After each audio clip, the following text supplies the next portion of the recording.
সকলকে স্বাগত জানাচ্ছি দাঙ্গা সময়ের আড্ডায়।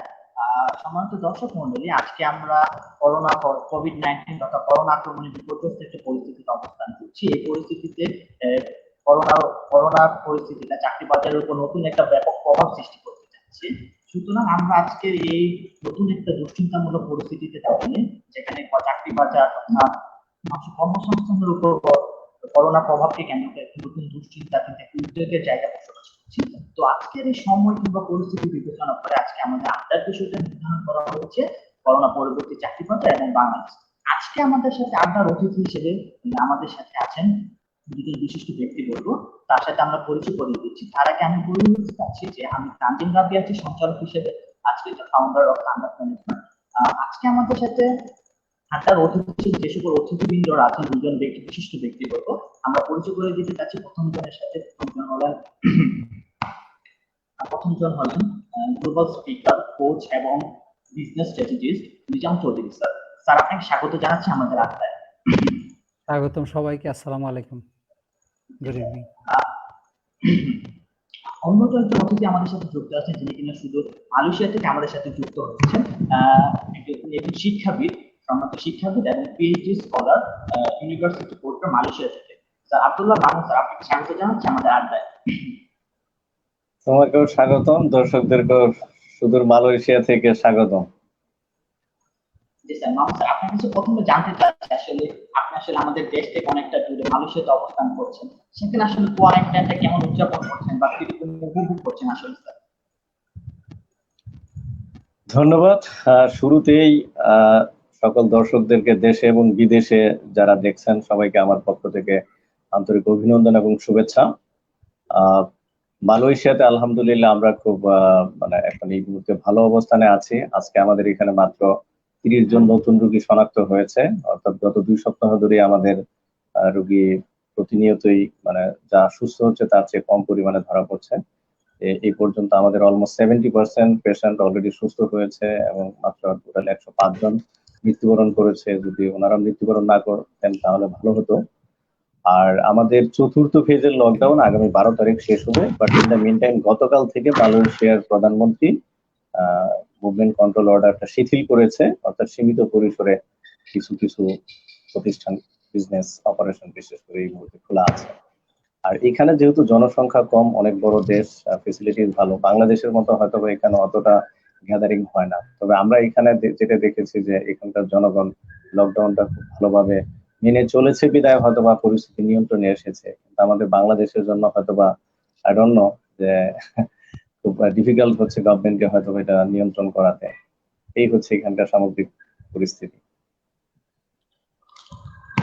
স্যার ধন্যবাদ স্যার। স্যার এই মুহূর্তে নিজাম স্যারের কাছে জানতে চাচ্ছি, স্যার অনেকটা ব্যস্ত সময় পার করেন, ব্যস্ত সময়ের মধ্যে এই কোয়ারেন্টাইন কি একটু বাড়তি স্বচ্ছন্দ বোধ বা ফ্যামিলির সাথে টাইম কাটানোর জন্য উপভোগ করছেন কিনা স্যার? বুঝিনি তোমার প্রশ্নটা, আবার একটু বলো।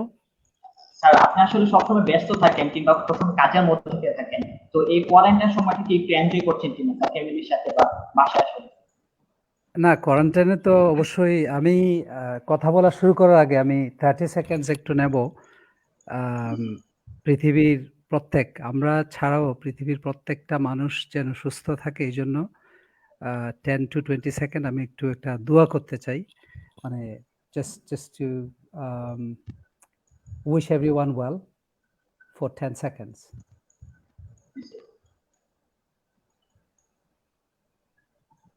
Thank you. আমি ব্যস্ততা তো কাজের, I've got my laptop, আমার ল্যাপটপ মোবাইল ফোন হচ্ছে এখন মামুনুল ব্যাক মি আপ। আমাদের এখনকার যে ডিজিটাল ওয়ার্ল্ডে আমরা বাস করি, আমাদের মোবাইল ফোন আর ল্যাপটপ যদি সাথে থাকে তাইলে কাজ আটকে থাকে না। আর আজকের এই টপিকটার সাথে তোমার এই প্রশ্নটা অনেকটা সামঞ্জস্য আছে, কারণ আমরা এক্সকিউজ দিতে পারি যে আমার করোনার জন্য আমি বের হতে পারছি না, এটা করতে পারি না, ওইটা করতে পারি না। বাট সবচেয়ে বড় জিনিস এই যে আমরা 4 জন বা আমাদের শ্রোতা যারা আছেন সবাই যারা সুস্থ আছেন, ভালো আছেন এখনো, এটাই তো আলহামদুলিল্লাহ। ভালো থাকাটাই কিন্তু একটা অনেক বড় পাওয়া। তারপরে আসে ম্যাটেরিয়ালিস্টিক থিংস, যেগুলা আমাদের কাজ, আমাদের ব্যবসা, আমাদের ইনকাম, আমাদের গোলস অ্যান্ড অ্যাসপিরেশনস, এগুলো পরে আসে। কিন্তু বেঁচে থাকাটাই যে কত বড় একটা বিরাট জিনিস, সেটাই আমি সবার কাছে শেয়ার করি। আমার কাছে যারা আছেন, এখন আমি যে জায়গায় আছি ইটস এ ভেরি রিমোট একটা ভিলেজে, আলহামদুলিল্লাহ অনেক ভালো আছি। আমার কাজও করে যাচ্ছি, কাজ আটকায়নি কারণ আমার কানেকশনস গুলো গ্লোবাল। It's much easier. আমরা সবাই বুঝি যে এটা ক্রাইসিসে থাকুক আর না থাকুক, অনলাইনে জুম, তারপরে স্কাইপ, অনেক ধরনের লিঙ্ক বের হয়েছে যেগুলো দিয়ে কাজ করা যায়। So I am good, thank you. আসলে আপনার মতো সৃষ্টিকর্তার কাছে আলহামদুলিল্লাহ বলতে চাই যে আমরা সকলে সুস্থ আছি এবং সকলে সুস্থতা কামনা করছি। স্যার এই পর্যায়ে মামুন স্যারের কাছে জানতে চাচ্ছিলাম স্যার, এই করোনা পরিস্থিতি অনেককে তাদের চাকরি থেকে অব্যাহতি দিয়ে দেওয়া হচ্ছে বা বাধ্যতামূলক রিজাইন দিয়ে দেওয়া হচ্ছে। স্যার এই পরিস্থিতি আসলে ওনাদের করণীয়টা কি হতে পারে? ধন্যবাদ রাব্বি। তুমি যে কোশ্চেনটা করেছো আসলে এটা কোনো সুখকর কোশ্চেন না, এটা আসলে অনেকটা দুঃখের কোশ্চেন এবং এটা বাস্তবতা। আমি যেহেতু তুমি যেটা শুরুতেই বলেছো যে আমি একাডেমিক্স এর সাথে আছি অ্যাজ ওয়েল অ্যাজ আমি যেহেতু প্রফেশনাল বডির সাথে আছি, অর্থাৎ Bangladesh society for human resource ম্যানেজমেন্টের আমি লাইফ ফেলো এবং সাবেক জয়েন্ট সেক্রেটারি। তো বাংলাদেশে এইচআর ম্যানেজারদের সাথে ইতিমধ্যে এর পূর্বেও আমি বেশ কয়েকটা টক শোতে কথা বলেছি, তাদের সাথে আমার প্রতিনিয়ত যোগাযোগ করছে। তুমি যেটা বললা যে আসলে বাংলাদেশের জব মার্কেট এই মুহূর্তে খুবই চ্যালেঞ্জিং, অনেকেই বিভিন্ন সময় আমরা দেখতে পাচ্ছি নিউজ পেপারে যে অনেক অনেক কোম্পানি ছাঁটাই করছে, অনেকে লে অফ করছে, অনেকে আছে যে গত মাসের বেতনটা এখন পর্যন্ত হয়তো দেয় নাই। এরকম বিভিন্ন সমস্যা আছে, দ্যাট ইজ ট্রু। এখন এই জায়গা থেকে যদি এখন বলো যে আসলে এটা তো বাস্তবতা মেনে নিতে হবে, এখানে এখন যারা চাকরি হারাচ্ছে বা বাধ্যতামূলক রেজিগনেশন দিতে বলা হচ্ছে, তারা কি করতে পারে? এই মুহূর্তে যদি আমি আমার জায়গা থেকে বলি, যেটা বাস্তবতা মেনেই নিতে হবে। আরেকটা বিষয় যেটা নিজাম ভাই বললেন যে আসলে আমরা সুস্থ আছি, এটাই আলহামদুলিল্লাহ। আমরা করোনা এখন পর্যন্ত আক্রান্ত হয় নাই, এটাও আলহামদুলিল্লাহ। এখন রিজিকের মালিক উপরওয়ালা, আমি যেটা বিশ্বাস করি। এখন যদি আমার চাকরি চলে যায়, আমাকে যদি বাধ্যতামূলক রেজিগনেশন দিতে বলা হয়, আমি মুসলমান হিসাবে এটা মেনেই নিব যে উপরওয়ালার পক্ষ থেকে হয়েছে। এই জায়গা থেকে আসলে আমার আমার আফসোস করার কিছু নাই, এই অবস্থা আমি শুকরিয়া আলহামদুলিল্লাহ বলবো। বাট এই জায়গা থেকে আমাকে সামনে যেতে হবে। সেই জায়গায় যদি বলি তো যেহেতু আসলে চাকরির মার্কেট খুবই চ্যালেঞ্জিং, আমি বলবো যে একজন এমপ্লয়ি যদি এরকম বাধ্যতামূলক চাকরি হারিয়েই থাকেন, তাহলে সেই জায়গা থেকে আমি বলবো যে এই জায়গা থেকে আবার নতুন করে শুরু করতে হবে। অর্থাৎ এই করোনা এই এই সময়ের মধ্যে, অর্থাৎ লকডাউন যে সময়টা আছে, বা আমি জানি যে এই মুহূর্তে নতুন আরেকটা চাকরি হয়তো ইমিডিয়েট জয়েন করা টাফ হবে, বাট স্টিল আমি মনে করি যদি সে তার নিজের স্কিলটা ডেভেলপ করতে পারে এই সময়ে, যেহেতু এখন অফিসিয়াল ডিউটি হয়তো বা খুব বেশি নেই, আর কেউ যদি শঙ্কায় থাকে যে লকডাউন শেষ হলে অফিস খুললেই তার চাকরিটা চলে যাবে, এরকম শঙ্কাও যদি কেউ থেকে থাকে, তাহলে তাদের জন্য বলবো this is the right time, তারা যেন তাদের স্কিলটাকে এখন ডেভেলপ করতে পারে। That is the one point. At the same time আমার প্রিডিকশন যে ভবিষ্যতে যেটা হবে, করোনা পরবর্তী জব মার্কেটটা মাল্টি স্কিলড এমপ্লয়ির গুরুত্ব বাড়বে। অর্থাৎ আমি যেটা বলবো যে এই করোনা সময়ের মধ্যে, এই লকডাউন সময়ের মধ্যে যে সকল এমপ্লয়ীদেরকেই বলবো, যদি আপনার হাতে সময় থাকে তাহলে আপনি যে স্কিলটাতে পারদর্শী, এটার পাশাপাশি আরো একটা স্কিল আপনি লকডাউনে দেখেন অনলাইনের মাধ্যমে, ইউটিউবের মাধ্যমে, হ্যাঁ, বিভিন্ন ভাবে আপনি আরেকটা অতিরিক্ত একাধিক স্কিল আপনি রপ্ত করতে পারেন কিনা, that will be the another advantage for you. আমার ধারণা যে করোনা পরবর্তী সময়ে জব মার্কেটে খুবই টেকনোলজি ওরিয়েন্টেড হবে। সেই ক্ষেত্রে আমি বলবো যে আমাদের বাংলাদেশের প্রেক্ষাপটে যদি আমি বলি, আমরা অনেকেই হয়তোবা টেকনোলজি ওরিয়েন্টেড না। আমরা আজকে যেই সিস্টেমে কথা বলছি, আমার মনে হয় যে আমি নিজেও হয়তোবা স্টিমিয়ার্ড ইউজ করে, আজকে হয়তোবা প্রথম না, আজকে হয়তোবা থার্ড বা ফোর্থ টাইম হয়ে গেছে, বাট এই করোনার সময় আমি নিজেই প্রথম এরকম কোনো কনফারেন্সে অ্যাটেন্ড করেছি। তো তোমরা যারা তরুণ প্রজন্ম রাব্বি, তোমরা তো এটা আমি মনে করি যে তোমরা ভালো অ্যাডভান্টেজ নিচ্ছ যে এখন থেকে তোমরা এটা অভ্যস্ত হয়ে গেলে। বাট আমি অনেক সিনিয়র ম্যানেজারদেরকে জানি যারা প্রথম এটা শিখছে।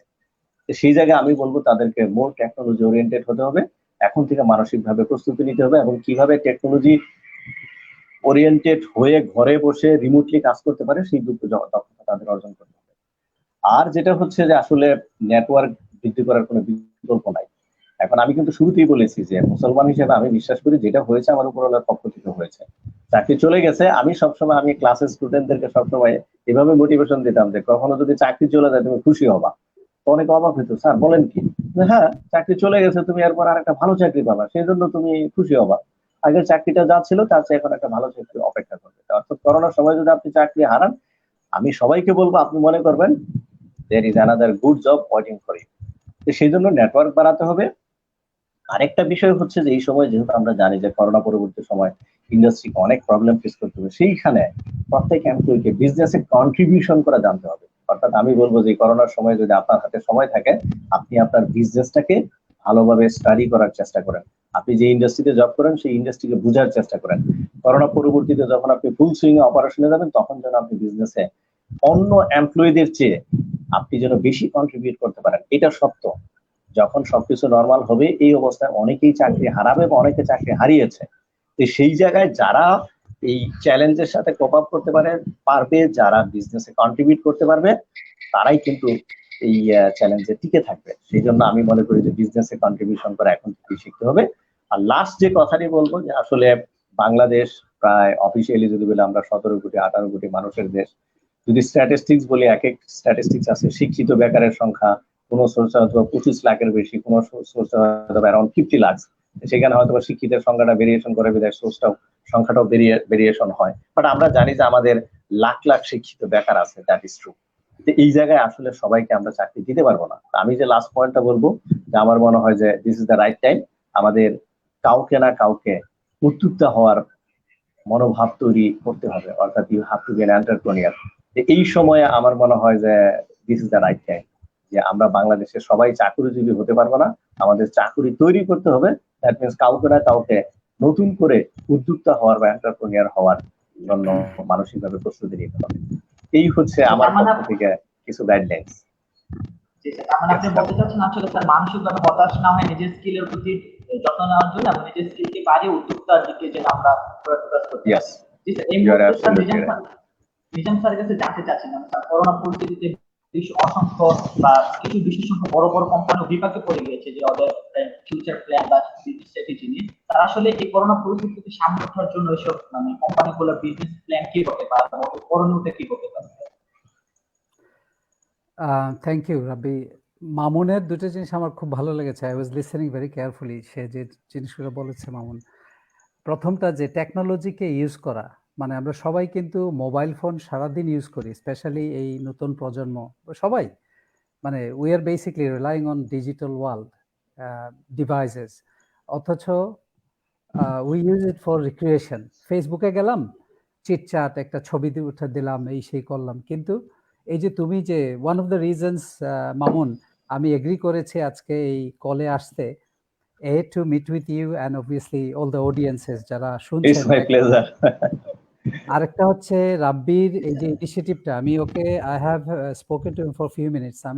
আমাকে এইভাবে রিকোয়েস্ট করলে আমি ইউজুয়ালি অ্যানালাইজ করি কেন, কারণ আমার সময়টা আমি দেবো কি জন্য, কার কাছে। So I was very convinced and pleased যে রাব্বির ইনিশিয়েটিভটা, সে টেকনিক্যালি এই অবস্থায় টেকনোলজিকে ইউজ করে মানুষকে হেল্প করতে চাচ্ছে। এটা আমার মানে right now I am basically it's an opportunity for me to learn from Mamun, from you. এইরকম ভাবে আমি দেখি। আমরা আসলে অসংখ্য ধন্যবাদ এবং অসংখ্য কৃতজ্ঞ আপনাদের কাছে যে আপনারা দুজন ব্যক্তি আমাদের সাথে এরকম মহামান্য ব্যক্তি আমাদের সাথে যুক্ত হয়েছে। You deserve it. তুমি করেছো, ইনিশিয়েটিভ নিয়েছো, এই জন্য আমরা আসছি। সেকেন্ড পয়েন্ট, মামুন লাস্টে যেটা বলছে যে উদ্যোক্তা হতে হবে। বসে বসে এক্সকিউজ, বসে বসে নিজে হাহুতাশ করা, বসে বসে এই পৃথিবীটা চলে গেল, করোনা সব নিয়ে গেল। আমরা যারা উদ্যোক্তা তারা জানি, এবং বাংলাদেশের যে কোনো উদ্যোক্তার সাথে ছোট হোক বড় হোক, মানে ভেরি সাকসেসফুল মানুষকে জিজ্ঞেস করে দেখো, ওনারা সবাই কিন্তু অপরচুনিটি খুঁজেছেন যখন there was a problem. If there is a problem there is a business opportunity. এটা হচ্ছে ভেরি সিম্পল একটা ইকুয়েশন। যখনই সমস্যা থাকে একটা সামাজিক পরিবেশে, অর্থনৈতিক পরিবেশে, তখনই তুমি ব্যবসা করার একটা সুযোগ পাবা। So you just need to be alert. Now এইটা যেটা সেটা হচ্ছে যে you got to be ready and prepared. Sir Richard ব্রানসনকে একবার জিজ্ঞেস করা হয়েছিল, I have had the opportunity to meet with that sort of people. আমরা জিজ্ঞেস করেছিলাম যে আপনি তো ভেরি লাকি, মানে যেখানে হাত দিচ্ছেন সেখানেই স্বর্ণের খনি হয়ে যাচ্ছে, so you are basically very lucky. And he said no, that's not true. আমরা সবাই লাকি। যে মানুষটা নিজেকে তৈরি করে রাখে সেই অপরচুনিটিটা দেখতে পারে এবং ধরতে পারে। Am I making sense? তুমি তৈরি থাকতে হবে, যেটা মামুন হাইলাইট করেছে, যে তুমি হাহুতাশ করে পৃথিবীর সবাইকে ব্লেম করে যাবা যে করোনার জন্য পারলাম না, আমার বস আমাকে চাকরি থেকে বের করে দিল। একটা ইনস্টিটিউশনে রাইট নাও বাংলাদেশে যারা চাকরি হারাচ্ছেন, আমার প্রশ্ন তাদের কাছে যে এই করোনার আগেও কিন্তু এটা বাংলাদেশের মার্কেটটা ওভার স্যাচুরেটেড একটা মার্কেট ছিল। গ্রাজুয়েট বের হয়ে আসছেন ইউনিভার্সিটি থেকে, বিভিন্ন ইউনিভার্সিটি থেকে, চাকরির মন্দা যেটাকে বলে, এটা এমনিতেই ছিল বাংলাদেশে। এখন এটাকে আরো বেশি করে হিট করবে। নাও ইউর কোয়েশ্চেন ওয়াজ যে বড় ইন্ডাস্ট্রিগুলো কি করবে। কালকেই আমার ভাবি আমাকে বলছিলেন যে উনি অনলাইনে অর্ডার করেছেন, আমি কোম্পানির নাম বলবো না, কয়েকটা আমার ফ্যামিলির কয়েকজন বলছেন যে এই হাহাকারের ভেতরে আমরা ভাবলাম অনলাইন স্টোরগুলা বা যারা অনলাইন সাপ্লায়ার তারা ভালো সাপ্লাই দেবে। তুমি বুঝতে পারছো বাংলাদেশের নাম করা কয়েকটা কোম্পানি, তারা লেট ডাউন করছে তাদের ক্লায়েন্টদেরকে, অর্ডার নিচ্ছে, পাগল হয়ে গেছে কারণ তারা একদম ভালো ব্যবসার সুযোগ, but they are not ready, তারা সাপ্লাই দিতে পারছে না। তো তাতে কি হচ্ছে, মামুন, তুমি, আমি, আরো যারা কাস্টমার আছি, আমরা ফেড আপ হয়ে ক্যান্সেল করছি অর্ডার। এখন এই করোনা যাওয়ার পরে এই সুযোগে যদি যে কোম্পানিগুলো এই অবহেলা করে হোক, not thinking right way, strategically ভালোভাবে প্ল্যান না করার কারণে তারা এই কাস্টমার গুলোকে হারাবে। আরেকবার যখন একটা ক্রাইসিস আসবে, তুমি যখন অর্ডার করতে যাবা, আমি চট করে বলবো এই কোম্পানিতে দেবা না, কারণ they let me down during corona virus. তার মানে কি, ইট শোজ যে আমরা একটা ভালো ব্যবসা করলে আমরা এত বেশি ফুর্তিতে থাকি যে আমার তো ব্যবসা হচ্ছেই। স্ট্র্যাটেজিক্যালি আমরা প্ল্যান করি না যে এই করোনা ভাইরাস আসলে I will be the stand out performer, আমার ঠিকই আমার স্টক থাকবে, আমার ঠিকই সাপ্লাই চেনটা চালু থাকবে, আমি ঠিকই আমার প্রত্যেকটা ক্লায়েন্টকে according to their order on time সাপ্লাইটা দেব। কেউ দিতে পারছে বাংলাদেশে? I don't think so. তুমি ওয়েস্টার্ন ওয়ার্ল্ডে দেখো, দে আর অল রেডি। একটা ক্রাইসিসের জন্য স্ট্র্যাটেজিক্যালি মানুষ একটা কন্টিনজেন্সি প্ল্যান বানিয়ে রাখে, বিপদের সময় আমি কিভাবে আমার ব্যবসাটাকে করব, যেটা মামুন একটু আগে হাইলাইট করলো। আমার আরেকটা কথা আমি বলতে চাই, এই প্রোগ্রামের কথা আসার পরে আমি অনেক চিন্তা করেছি। Mamun, I think you like it, যে এই ব্যবসা, চাকরির মান্দা, ব্যবসা হচ্ছে না, এই সময়ে সবচেয়ে বেশি যেটা আমরা মিস করি, আমার কাছে মনে হয় আমার কানেকশনস, কন্টাক্ট বাংলাদেশে বেশি আসা যাওয়ার কারণে, যে আমরা কি চাই আর কেন চাই, এই জিনিসটার আনসার যদি প্রত্যেকটা মানুষ বাংলাদেশে দিতে পারে, what do I want and why do I want ইট। আমি কি চাই? আমি চাকরি চাই। আমার কাছে জানো, মানে এখন করোনার জন্য হচ্ছে না, নইলে ঢাকাতে আমার কাছে রেগুলার স্যার একটা চাকরি, স্যার একটা চাকরি, when I recommend somebody to somewhere, তখন বলে স্যার ওই চাকরিতে আমি যাব না, ওখানে 14,000 টাকা বেতন দেবে, আমাকে খুলনায় পোস্টিং দেবে। আমি তখন জিজ্ঞেস করি, তুমি না আমাকে বলছো একটা চাকরি? একটা চাকরি মানে দুইটা শব্দ, একটা চাকরি, ওয়ান জব। আমি তোমাকে একটা সুযোগ করে দিলাম, তুমি এখন বলছো তুমি এই চাকরিতে যাবা না, তোমার একটা ড্রিম চাকরি আছে, তাইলে আমার কাছে আসছো কেন তুমি? সো বেসিকলি আসলে আমরা নিজেরা জানি না কি চাই আর কেন চাই। এই প্রশ্নের উত্তরটা আমরা সবাই বের করা উচিত, আর এটা বের করা খুবই সহজ। কেন চাইয়ের সাথে আসে রিজন ওয়াই। আমরা কেন বেঁচে আছি? আমার পরিবারের জন্য, আমার আত্মীয় স্বজন, বাবা মা, স্বামী স্ত্রী, ছেলে মেয়ে যারা সিঙ্গেল আছে তারা বাবা মাকে খুশি করতে চায়। আমরা এত বেশি ব্যস্ত সমাজকে নিয়ে, আর অন্যরা কি চায়, মানে we R more focused fulfilling somebody else's dream. তুমি বিশ্বাস করতে পারবে না, আমার কাছে এত সব লোক আসে যাতে একটু সুপারিশ করে দিলে আমার মেয়েটা, ছেলেটা একটা মেডিকেল কলেজে ভর্তি হতে পারবে, আমার কন্ট্যাক্ট কানেকশনের কারণে। আমার ছেলেটা ইঞ্জিনিয়ারিং এ পড়বে। সবাই যদি ভাই ইঞ্জিনিয়ার হয়ে যায়, সবাই মেডিকেলে ভর্তি হয়, তাইলে সুপ্ত যে প্রতিভা রাব্বির মাথায় আছে, হয়তো তুমি একজন কবি হবা, হয়তো তুমি একজন সায়েন্টিস্ট হবা। পারিবারিক যে প্রেশারটা থাকে, পিয়ারের যে প্রেশারটা থাকে, সামাজিক যে স্ট্যাটাস বজায় রাখার জন্য আমরা যে পাগল হয়ে গেছি, এটা হচ্ছে আমাদের সবচেয়ে কাল। আমি জানি না, আমার মনে হয় মামুন আমার সাথে এগ্রি করবে। This is where we need to change our mindset. You are right. Analyse yourself. নিজের, আমার এখন যারা চাকরি হারিয়েছেন, মামুন হাইলাইট করেছে ক্লিয়ারলি, দেখো আমরা ইনভেস্ট করতে চাই না। মামুন, আমি এবং রাব্বি, তুমিও এক পর্যায়ে এখন যেখানে আছো, স্পেশালি মামুন আর আমি আর আমাদের যারা, আমরা যারা দেশের বাইরে কষ্ট করি, it's not easy, life is tough. আমরা মায়ের পেট থেকে বের হয়ে নিজাম চৌধুরী হয়ে যায়নি, মামুন হয়ে যায়নি, আমাদের অনেক কষ্ট, অনেক ত্যাগ তিতিক্ষা করতে হয়েছে। এটার জন্যে বাংলাদেশে যেটা একদম নতুন, আপস্কিল করার জন্য কেউ ইনভেস্ট করতে চায় না। তুমি জানো 10টা থেকে 100টা ছেলেকে তুমি জিজ্ঞেস করো, ছেলে মেয়েকে, এখনকার প্রজন্মকে দেখবা রেডিমেড একটা সিভি। আমার কাছে যারা সিভি নিয়ে আসে, ফার্স্ট থিং আমি জিজ্ঞেস করি এটা কোথায় বানিয়েছেন, সেই কর্নার শপে, ওই যে গুলশানে কে দুইয়ে বা বিভিন্ন দোকানে। এখানে লেখা থাকে আমি চাই আপনার কোম্পানিতে চাকরি করে আমার নিজের জীবনকে ধন্য করব, এই ধরনের সামথিং অ্যালং দ্যাট লাইন এটা লেখা থাকে। Mamun, am I right? You are right, some cases. I would like to enhance my skill, এটা সেটা। আরে ভাই, আমি তোমাকে চাকরি দেব, তুমি আমার এখানে এসে তুমি আপস্কিল হবা না। ইউ নিড টু সে আমি এই নিয়ে আসছি আপনার কাছে, আমার এইটা দিয়ে আপনার কোম্পানিকে আমি কন্ট্রিবিউট করে বড় করব, and in return I want something from you. Simple. এই সিভিটা তৈরির জন্য ভালো কারো কাছে যাবে না। কেন? সস্তায় করা যায়। ইফ ইউ স্পেন্ড 200 টাকা একটা সিভির জন্য বা 50 টাকা, what do you expect? A job from a big company? Impossible. That's not reality. So মানে একটা কোচিং, একটা মেন্টরিং স্কিল নেওয়ার জন্য তুমি বলবা স্যার আপনি তো বলে ফেললেন এটা তো অনেক এক্সপেন্সিভ ইনভেস্টমেন্ট। হ্যাঁ, আমি জানি না মামুনের ব্যাপার, but I have invested lot of time, lot of money, lot of energy to be where I am. তুমি হুট করে হলিউডের অ্যাক্টরদের সাথে মিশতে পারবা না। You can't go and sit next to Apple co-founder Steve Wozniak to have a chat. এটাও মানে স্বপ্নতে হয় না, এটা বাস্তবতাতে করতে গেলে you have to have the skill level. ওই পরিবেশে মিশতে হয়, সেটার জন্য হুট করে ফ্রি কোনো জিনিস নাই ভাই। আমার কথা হচ্ছে you don't have to invest huge, invest small. তুমি জানো $3 করে মাসে খরচ করলে you can learn 2-3 different languages. তুমি বাংলাদেশে চাকরি করবা কেন? You apply somewhere in Germany, somewhere in Spain, অনলাইনে তুমি কাজ করতে পারবা। তো এই চিন্তাটা তো করতে হবে। You have to be more innovative, যে আমার ব্যবসা করব না, বাট আমার আপস্কিল করতে গেলে আমার 2টা ল্যাঙ্গুয়েজ শিখি নতুন করে। লার্ন শ্রীলঙ্কান, লার্ন হিন্দি আর উর্দু।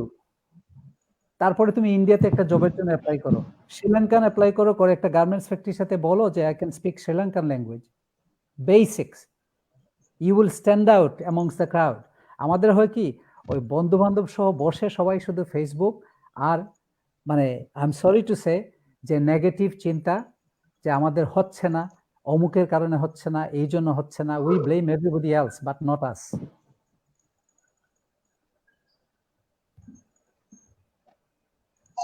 আমরা তাহলে দর্শক বন্ধু সবাই আমাদের দুজন বিশিষ্ট অতিথি বলতে চাচ্ছেন যে আসলে অন্যকে ব্লেম না করে যে নিজের স্কিল ডেভেলপমেন্টের দিকে নজর দেওয়ার জন্য তারা বেশি তাগিদ দিচ্ছেন।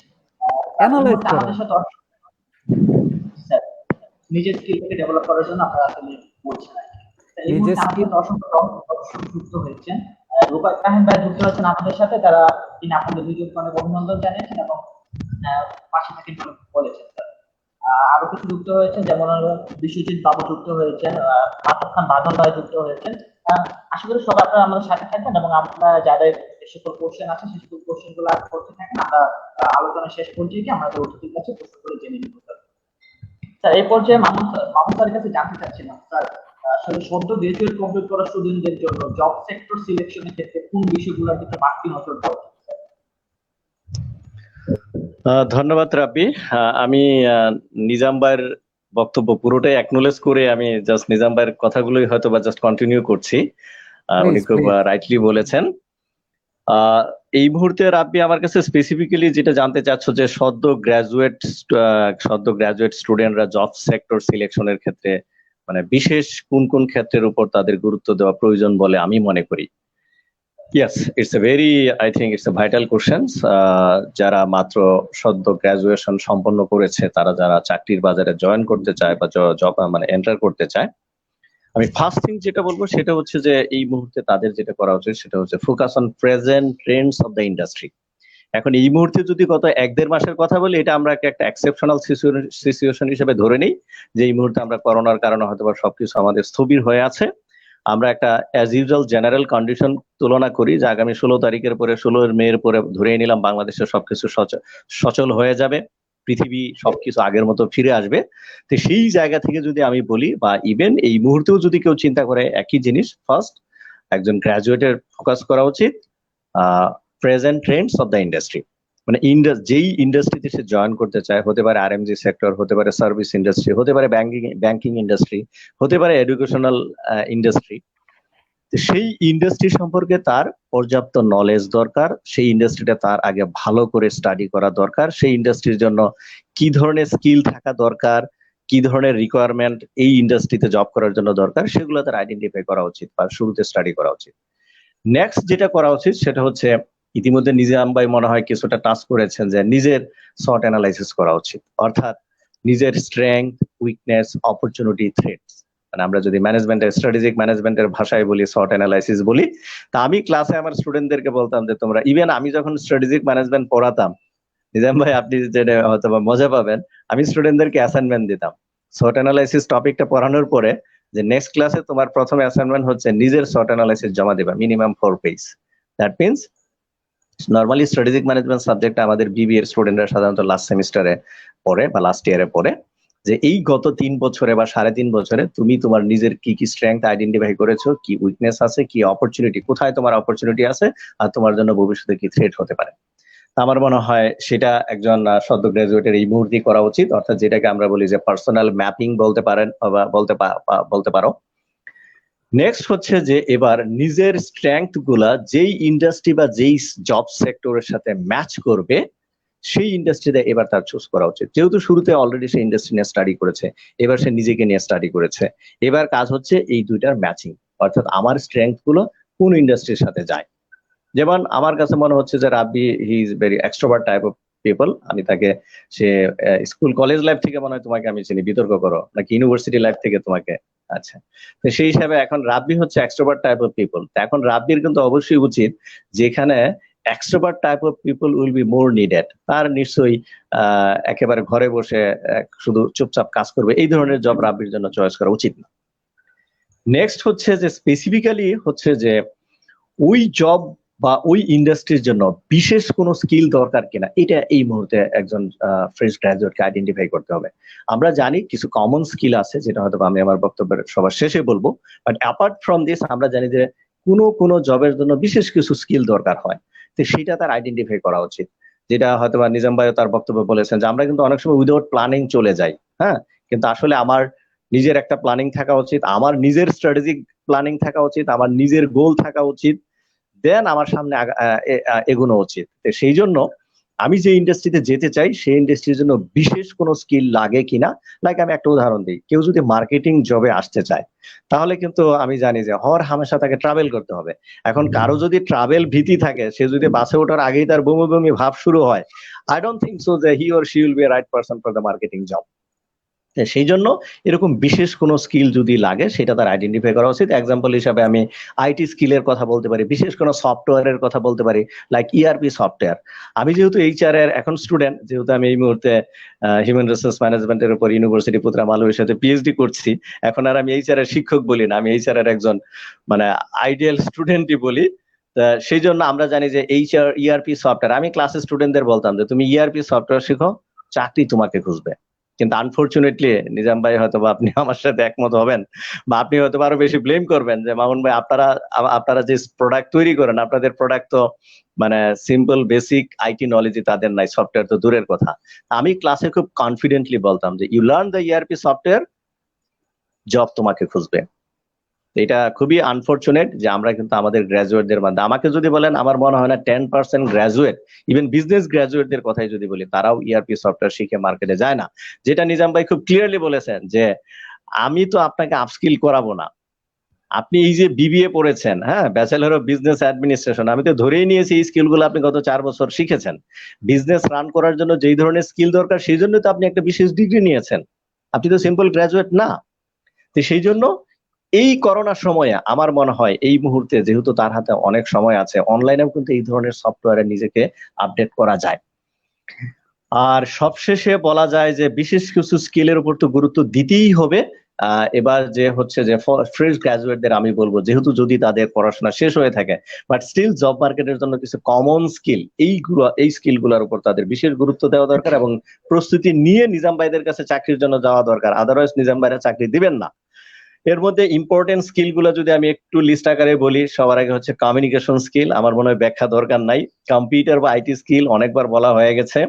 টিম ওয়ার্ক বা লিডারশিপ স্কিল, যেটা অলওয়েজ আমি আমার স্টুডেন্টদেরকে ছাত্র জীবনে এক্সট্রা কারিকুলার অ্যাক্টিভিটিসে ইনভলভ হতে বলি, ভলান্টারি অ্যাক্টিভিটিসে ইনভলভ হতে বলি, যে স্কিলগুলোর মাধ্যমে টিম ওয়ার্ক স্কিল বা লিডারশিপ স্কিল ডেভেলপ হবে। ইমোশনাল ইন্টেলিজেন্স স্কিল দরকার, সেলফ মোটিভেশন দরকার, পজিটিভ অ্যাটিটিউড। আমার মনে হয় নিজাম ভাই এই বিষয়টা তার বক্তব্য হাইলাইট করেছেন যে আমরা নেগেটিভ ভাবি, নো, অলওয়েজ আমরা দেখতে চাই একজন পজিটিভ মাইন্ডেড ক্যান্ডিডেট। সুতরাং সবকিছুতে পজিটিভ থাকতে হবে। এন্ড লাস্টলি যেটা বলবো, যে আগেও বলেছিলাম যে কমার্শিয়াল অ্যাওয়ারনেস, অর্থাৎ আমি যেই ইন্ডাস্ট্রিতে যাচ্ছি সেই ইন্ডাস্ট্রির বিজনেস সম্পর্কে আমার পর্যাপ্ত স্কিল আছে কিনা, সেই ইন্ডাস্ট্রির বিজনেস সম্পর্কে আমি জানি কিনা, সেই কোম্পানির ভিশন মিশন, সেই কোম্পানির প্রোডাক্ট সার্ভিস পলিসি আমি জানি কিনা। আমার মনে হয় এই করোনার সময়ে যে কোনো সদ্য গ্রাজুয়েটকে আমি যে স্কিলগুলোর কথা বললাম, এই স্কিলগুলো যদি সে ভালোভাবে প্রস্তুতি নিতে পারে, বিশেষ করে 5টা কোম্পানি টার্গেট করি আমি, 10টা কোম্পানি টার্গেট করি, ওয়েবসাইট থেকে সেই কোম্পানির বিজনেস সম্পর্কে আমি জেনে নেই, তাহলে যদি আমি এই করোনার সময়, ইভেন এখনো কিন্তু রিক্রুটমেন্ট চলছে, সব রিক্রুটমেন্ট যে বন্ধ তা না, অনেক কোম্পানি, আমি দায়িত্ব নিয়ে আমি জেনেই বলছি যে অনেক কোম্পানি কিন্তু এখনো অনলাইনে তাদেরকে ইন্টারভিউ নিচ্ছে এবং অনলাইনে তাদের বিজনেস রান করছে। সেই জন্য বিজনেস সম্পর্কে জানতে হবে, দেয়ার ইজ নো অপশন। তো এই হচ্ছে তোমার প্রশ্নের উত্তরে আমার মানে সামগ্রিক পর্যালোচনা। ধন্যবাদ। সিলেক্ট করার ক্ষেত্রে প্রথমে নিজের স্ট্রেংথ, নিজের স্কিল সম্পর্কে আগে জানতে হবে, তারপর হলো যে সকল কোম্পানিতে ইন্টারেস্টেড আছে সেই কোম্পানির ব্যাপারে একটু স্টাডি করা লাগবে, দেন নিজের স্কিল এবং কোম্পানির স্কিল রিক্রুটমেন্ট যেগুলো ম্যাচ করবে ওই ক্ষেত্রে ওই অ্যাপ্লাইগুলো বা ওই জব সেক্টরটা সিলেক্ট করা উচিত। জি স্যার, নিজাম স্যারের কাছে আসলে জানতে চাচ্ছিলাম, মামুন স্যার অনেক কিছু বললেন, স্যার আপনার শেষে এই মামুন স্যারের কথাগুলোর সাথে কোনো কিছু অ্যাড করতে চান কিনা, যে করোনা পরবর্তী পরিস্থিতিতে যে সকল স্টুডেন্টরা বা যে সকল গ্রাজুয়েট কমপ্লিট স্টুডেন্টরা চাকরি যুদ্ধে নামবে বা চাকরি যুদ্ধে অংশগ্রহণ করতে যাচ্ছে, তাদেরকে আসলে কি সকল স্কিল ডেভেলপ করা উচিত?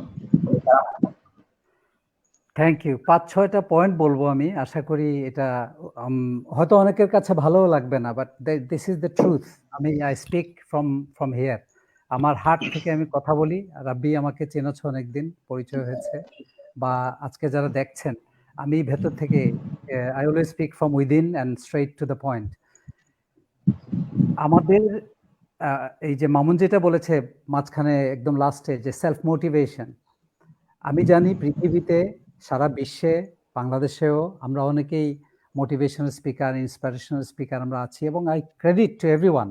আমি স্টেজে কথা বলি, but there is no such thing. Motivation pump করে কারো ভেতরে ঢোকানো যায় না।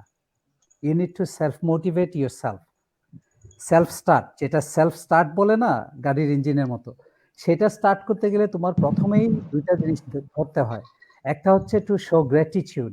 ইফ ইউ ডোন্ট হ্যাভ, তোমার যদি আত্মাটা, তোমার মনটা যদি পরিষ্কার এবং শান্ত না থাকে, তোমার দেহ মন, এই ঘড়ির যে কাটা গান আছে না, কি একটা গান আছে, দেহ মন এইরকম অনেক অনেক, হ্যাঁ হ্যাঁ, তো তোমার দেহ আর মন যদি ঠান্ডা না থাকে, পিসফুল না থাকে, তুমি কিছু করতে পারবে না। Trust me, no one. I can take challenge from anyone, যে তোমার মন আর দেহ যদি ঠান্ডা না থাকে, কাম অ্যান্ড কম্পোজ না থাকে, you can't focus in anything. সেটা করার জন্য first thing in life is showing gratitude. আমার এই কথাগুলো যারা শুনছেন আজকে, এই যে আমি আর মামুন সময় দিচ্ছি, তুমি সময় দিচ্ছ, যারা জয়েন করেছেন, আমরা কৃতজ্ঞ তাদের কাছে যে আমাদেরকে মূল্যায়ন করে তারা জয়েন করেছেন। কিন্তু কতজনকে তুমি এখন জিজ্ঞেস করো যে নোট নিচ্ছেন, কতজন লোক নোট নিচ্ছে? সবাই কিন্তু শুনছে, কেউ কেউ হয়তো ভালো লাগলে আবার ভিডিওগুলো দেখবে, ফেসবুকে যাবে আবার শুনবে, স্পেসিফিকলি যদি মামুনের কোনো কথা, আমার কোনো কথা ভালো লাগে। But it will been very nice. আমি আশা করি আমি রং প্রুফ হতে চাই যে আজকে যারা আমাদের এই ভিডিওটা দেখছেন, লাইভ স্ট্রিমিং দেখছেন, তারা কাগজ কলম নিয়ে বসে নোট করছেন যে এই দুইটা লোক তাদের জ্ঞান থেকে, তাদের ইনভেস্টমেন্ট যেটা করেছি আমরা বছরের পর বছর, সেটা থেকে আমরা শেয়ার করছি আমাদের এক্সপিরিয়েন্স। কি জন্যে? বিকজ আমরা চাই আমাদের পরের প্রজন্ম, আমাদের ভাই বোন যারা এখন গ্রাজুয়েট নিয়ে হয়ে আসছে, তারা যেন দিশেহারা না হয়, সেই জন্য আমরা শেয়ার করছি। এটা যদি তারা নোটই না করে, তাহলে তারা বুঝবে কোত্থেকে? গেল একটা। 2 নম্বর হচ্ছে, যারা শুনছেন তারা অন্তত 7 days a week, 7 দিন যদি তারা প্র্যাকটিস করেন প্রত্যেক দিন, ঘুম থেকে জয়টায় it doesn't matter what time you go to sleep, কয়টায় আপনি ঘুমাচ্ছেন সেটা ব্যাপার না, চোখ খোলার সাথে সাথে বিছানায় শুয়ে, it's a technique I am sharing, it's a coaching technique, you have to open your eyes, চোখ খোলার সাথে সাথে আপনি গ্রেটিটিউড শো করবেন কাকে? পরম সৃষ্টিকর্তাকে।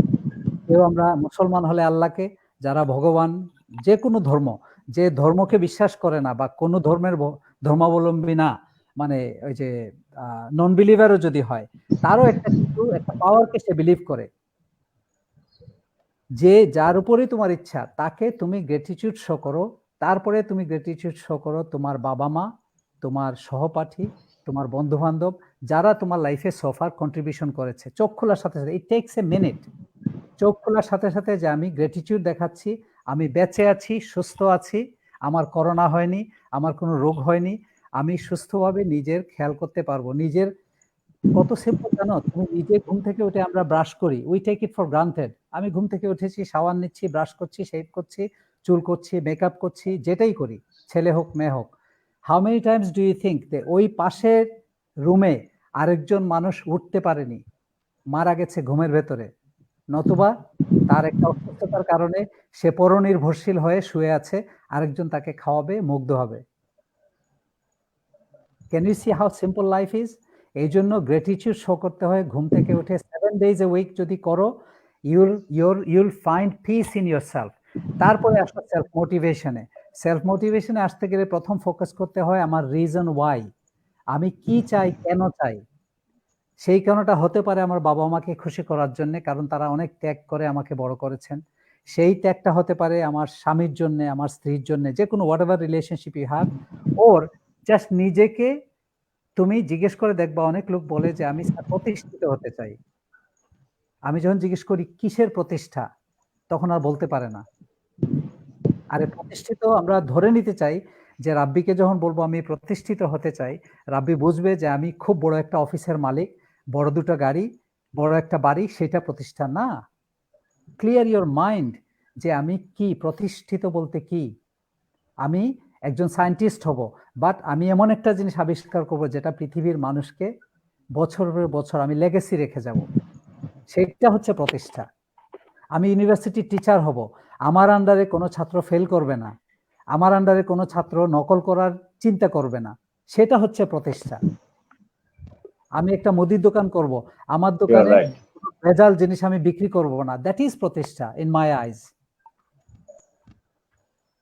তো অপরচুনিটিজ আর লিমিটলেস, কারণ বাংলাদেশ ছোট্ট একটা দেশ, আমরা অনেক লোক পাস করি, এখানে সুযোগ, বিজনেসের অপরচুনিটি অনেক।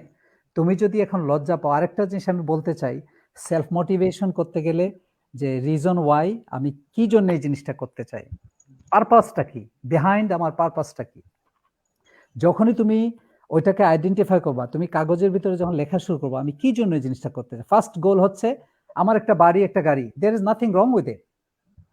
আমার দামি একটা গাড়ি হবে, একটা বাড়ি হবে, একটা বড় অফিস হবে, ফাইন, বাট কি জন্যে? এই কি জন্যের উত্তর যখন বের করতে যাবা, it will help you to find the energy you need, find the tools you need, find the skills that you need, তুমি ওই জায়গায় পৌঁছানোর জন্য।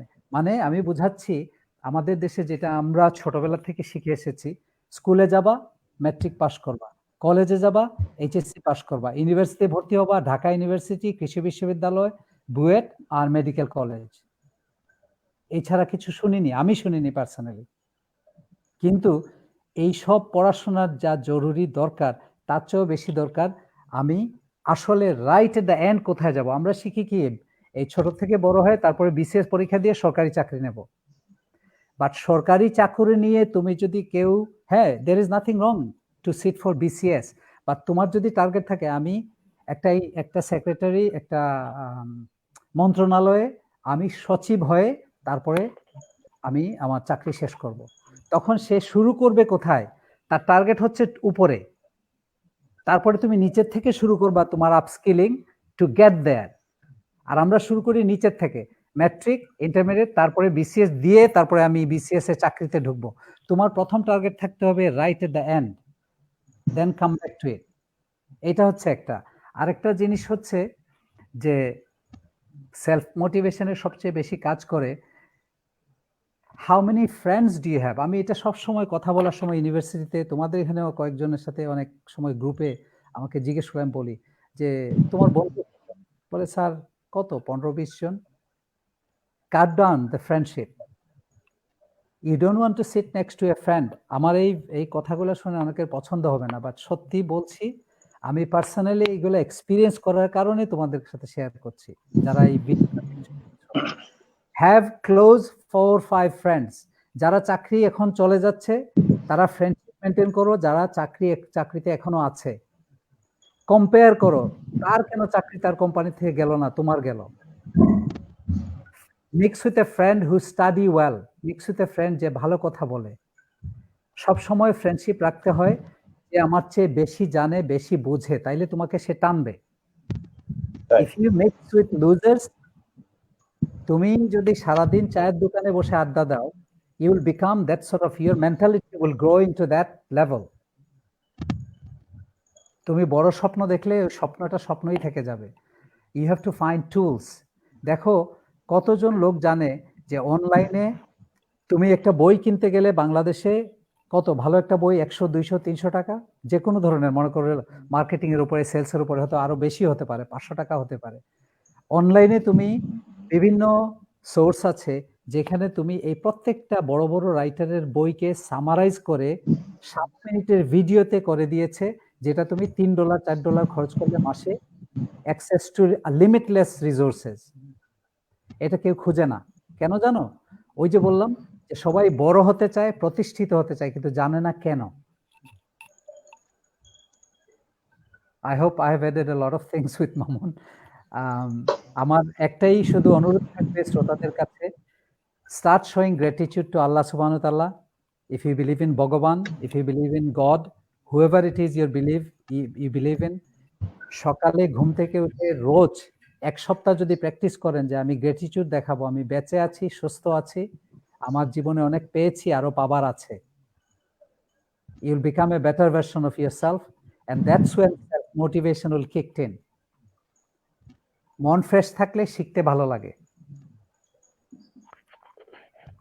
Thank you. তার মানে স্যার আপনি আসলে বলতে চাচ্ছেন যে সৃষ্টিকর্তার প্রতি শুকরিয়া করে নিজের লক্ষ্যকে স্থির করে নিজের স্কিলকে ডেভেলপমেন্ট করার মাধ্যমে আমরা যেন আমাদের লক্ষ্যের দিকে পৌঁছাতে পারি। অসংখ্য ধন্যবাদ স্যার। এই মুহূর্তে স্যার মানে আমন স্যারের কাছে আসলে জানতে চাবো যে স্যার নিজাম স্যার আসলে সিভি নিয়ে কথা বলতেছিলেন, যে সিভি বানানো বা সিভি মেকিং, আসলে স্যার আপনি আসলে কিভাবে গাইডলাইন দিবেন যে সিভিকে কিভাবে আকর্ষণীয় করে তোলা যায় বা একটা ফরওয়ার্ড সিভি কিভাবে মেক করা যায়? ধন্যবাদ রাব্বি, এবং ধন্যবাদ নিজাম ভাইকেও তার সুন্দর বক্তব্যের জন্য। এই পর্যায়ে তুমি সিভি সম্পর্কে জানতে চাচ্ছ, যে আসলে আমি সিভি সম্পর্কে মানে কিছু মানে ডিপ আলোচনা বা বিস্তারিত আলোচনা যাওয়ার আগে আমি সিভি সম্পর্কে কয়েকটি পয়েন্ট রিড আউট করি, যে জিনিসটা অনেক ক্ষেত্রেই মানে আমরা এইভাবে চিন্তা করি না। মানে প্রথমে আমি আমার এই দীর্ঘ 16 বছরের মানে ইন্ডাস্ট্রি এবং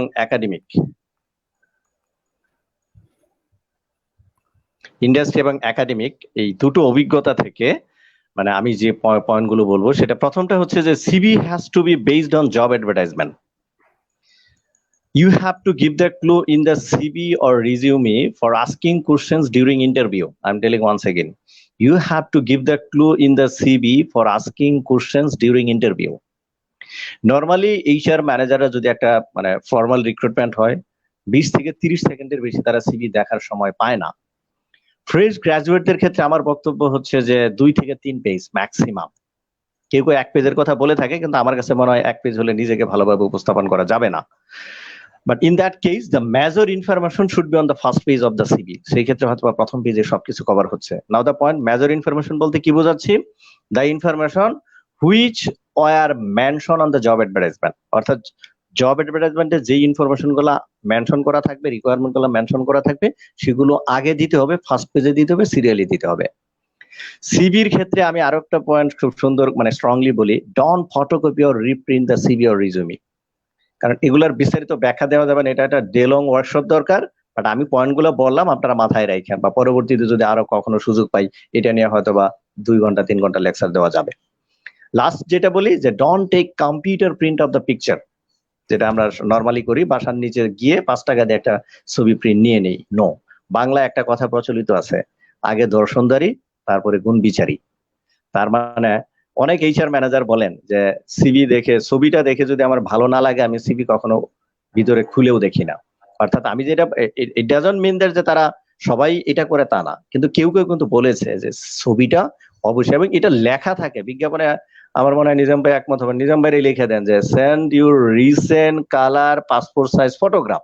তার মানে অনেকে কিন্তু স্কুল লাইফের ছবি বা কলেজ লাইফের ছবিও দিয়ে দেয়, যেই বর্তমান চেহারার সাথে এই সময়ের চেহারার মিল থাকে না। আমার মনে এই পয়েন্টগুলো ব্যাখ্যা করতে পারলাম না, বাট ক্যান্ডিডেটদের বা গ্রাজুয়েটদের মনে রাখা উচিত সিভি সম্পর্কে এই পয়েন্টগুলো তাদের। এবার কিছু কমন পয়েন্টের কথা বলি, যেহেতু আলোচনা করতে পারবো না, যে এই পয়েন্টগুলো আমার মনে হয় সিভিতে যদি থাকে তাহলে আপনার সিভি বা রিজুমিটা আকর্ষণীয় হবে, অন্যদের থেকে হয়তো বা একটু ব্যতিক্রম হবে। অ্যাজ ইউজুয়াল যদি বলি যে অবজেক্টিভস বা ক্যারিয়ার অবজেক্টিভস বা পার্সোনাল স্টেটমেন্ট, এটা তো থাকবেই। শুরুতে কন্ট্যাক্ট অ্যাড্রেস থাকবে, এটা বলার অপেক্ষা রাখে না। সেখানে ফেসবুক মানে ইমেল অ্যাড্রেস থাকবে, সেল নাম্বার অবশ্যই, এবং সেটা আমি যেটা বলি যে অন্তত দুটো সেল নাম্বার থাকা উচিত। প্রথমটা অবশ্যই আপনার, দ্বিতীয়টা কোনো কারণে আপনি যদি ব্যস্ত থাকেন যেন আপনার গার্ডিয়ান সেই ফোনটা রিসিভ করে। নেক্সট হচ্ছে আপনার educational qualification as it is. আমার মনে হয় যে এই কথাগুলো হচ্ছে বেসিক্যালি আমি ফ্রেশ গ্র্যাজুয়েটদের উল্লেখ করে বলছি যে তাদের সিভিতে এই পয়েন্টগুলো খুব ভালোভাবে থাকা উচিত। ল্যাঙ্গুয়েজ স্কিল, কম্পিউটার স্কিল বা আইটি স্কিল, এই ক্ষেত্রে আমি বলি যে you have to be expert in Excel. You have to be expert in Excel. অর্থাৎ আপনাকে কেউ এমএস অফিস অন্তত শিখাবে না কোম্পানিতে নিয়ে, এমএস অফিস আপনাকে ভালোভাবে শিখে যেতে হবে। Extra curricular co curricular activities, এটা সিভির জন্য খুবই খুবই গুরুত্বপূর্ণ। কিন্তু আমি যেহেতু আমার 16 বছরেরও বেশি সময়ের বিশ্ববিদ্যালয়ে, বেসরকারি বিশ্ববিদ্যালয়ে শিক্ষকতার অভিজ্ঞতা আছে, এবং আমি একটা ইউনিভার্সিটিতে দীর্ঘ টানা 7 বছর ডিবেট ক্লাবের মডারেটর ছিলাম, তো সেই ক্ষেত্রে আমি বলতে পারি যে আমাদের স্টুডেন্টরা কিন্তু এক্সট্রা কারিকুলার অ্যাক্টিভিটিসে খুব বেশি অভ্যস্ত হতে চায় না। এবং এই প্রজন্মের ছেলে মেয়েদের কথা তো আমি বলতেই পারি, তারা হয়তো বা মোবাইল নিয়ে বেশি ব্যস্ত থাকে, কিন্তু চাকুরির বাজারে এক্সট্রা কারিকুলার অ্যাক্টিভিটিসের খুবই গুরুত্ব রয়েছে। সেটা সিভির ক্ষেত্রে রয়েছে, পরবর্তীতে ইন্টারভিউ বোর্ডে রয়েছে, বা পরবর্তী জীবনের সফলতার ক্ষেত্রেও রয়েছে। প্রজেক্ট ওয়ার্ক, এটা আমি ফ্রেশ গ্রাজুয়েটদের কথা বলছি। তারা যেটা করতে পারে তার মেজর সাবজেক্ট থেকে গুরুত্বপূর্ণ কিছু অ্যাসাইনমেন্ট, বেসিক্যালি গুরুত্বপূর্ণ কিছু প্রজেক্টের কথা উল্লেখ করতে পারে। আমি শুরুতে বলেছিলাম you have to give the clue in the CV for asking questions during interview. অর্থাৎ এখানে যদি আমি কিছু ইম্পর্টেন্ট প্রজেক্টের কথা উল্লেখ করি তাহলে সেগুলো থেকে কিন্তু আমাকে ভবিষ্যতে ইন্টারভিউ বোর্ডে কোশ্চেন করবে। পার্ট টাইম জব এক্সপিরিয়েন্স বা ইন্টার্নশিপ, আমি আমার বিবিএর গ্রাজুয়েটদের অলওয়েজ বলি যে 3rd ইয়ার 4th ইয়ারে গেলে you will try to get a part time job. তুমি একাডেমিশিয়ান না হতে চাইলে তোমার কিন্তু খুব হাই সিজিপিএ দরকার নাই। কেউ যদি রিসার্চার বা একাডেমিশিয়ান হতে চায় তাদের ফার্স্ট ক্রাইটেরিয়া একটা ভালো সিজিপিএ থাকতে হবে। কর্পোরেট লেভেলে জব করার জন্য এভারেজ একটা সিজিপিএ থাকলেই হবে। অর্থাৎ আমি যদি বলি আউট অফ 4, এই মুহূর্তে কনটেক্সে বলবো আমি যে 3.5 above, more than enough. Training, seminar, workshop, যে জিনিসটা আমাদের গ্রাজুয়েটরা মিস করে, অর্থাৎ তাদের এই ছাত্র অবস্থায় কিন্তু বিভিন্ন ধরনের ট্রেনিং, সেমিনার, ওয়ার্কশপে অ্যাটেন্ড করা উচিত। রেলিভেন্ট, সে যেই বিষয়ে পড়াশোনা করেছে এগুলা তার সিভিতে ভ্যালু অ্যাড করবে, এই বিষয়গুলো তার সিভিকে আকর্ষণীয় করে তুলবে। অনলাইনেও কিন্তু এখন অনেক ট্রেনিং হচ্ছে। আমি কিন্তু ফেসবুকে মাঝে মাঝে দেখি যে আমি করোনা নিয়ে অমুক ট্রেনিং অ্যাটেন্ড করে সার্টিফিকেট পেয়েছি। আমি জানি যে অনেকেই সার্টিফিকেট শো করছে। তার মানে এই করোনার সময়ে কিন্তু আপনি বিভিন্ন ট্রেনিং, সেমিনার, ওয়ার্কশপ অ্যাটেন্ড করতে পারছেন।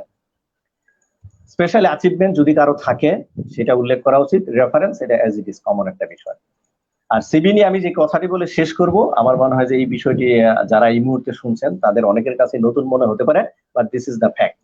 সিভি বা রিজুমি নিয়ে আমি যে বিশেষ পয়েন্টটি বলবো সেটি হচ্ছে যে আপনি এই করোনার সময় আপনি যেটা করেন সেটা হচ্ছে ভিডিও সিভি বানান, ভিডিও রিজুমি বানান।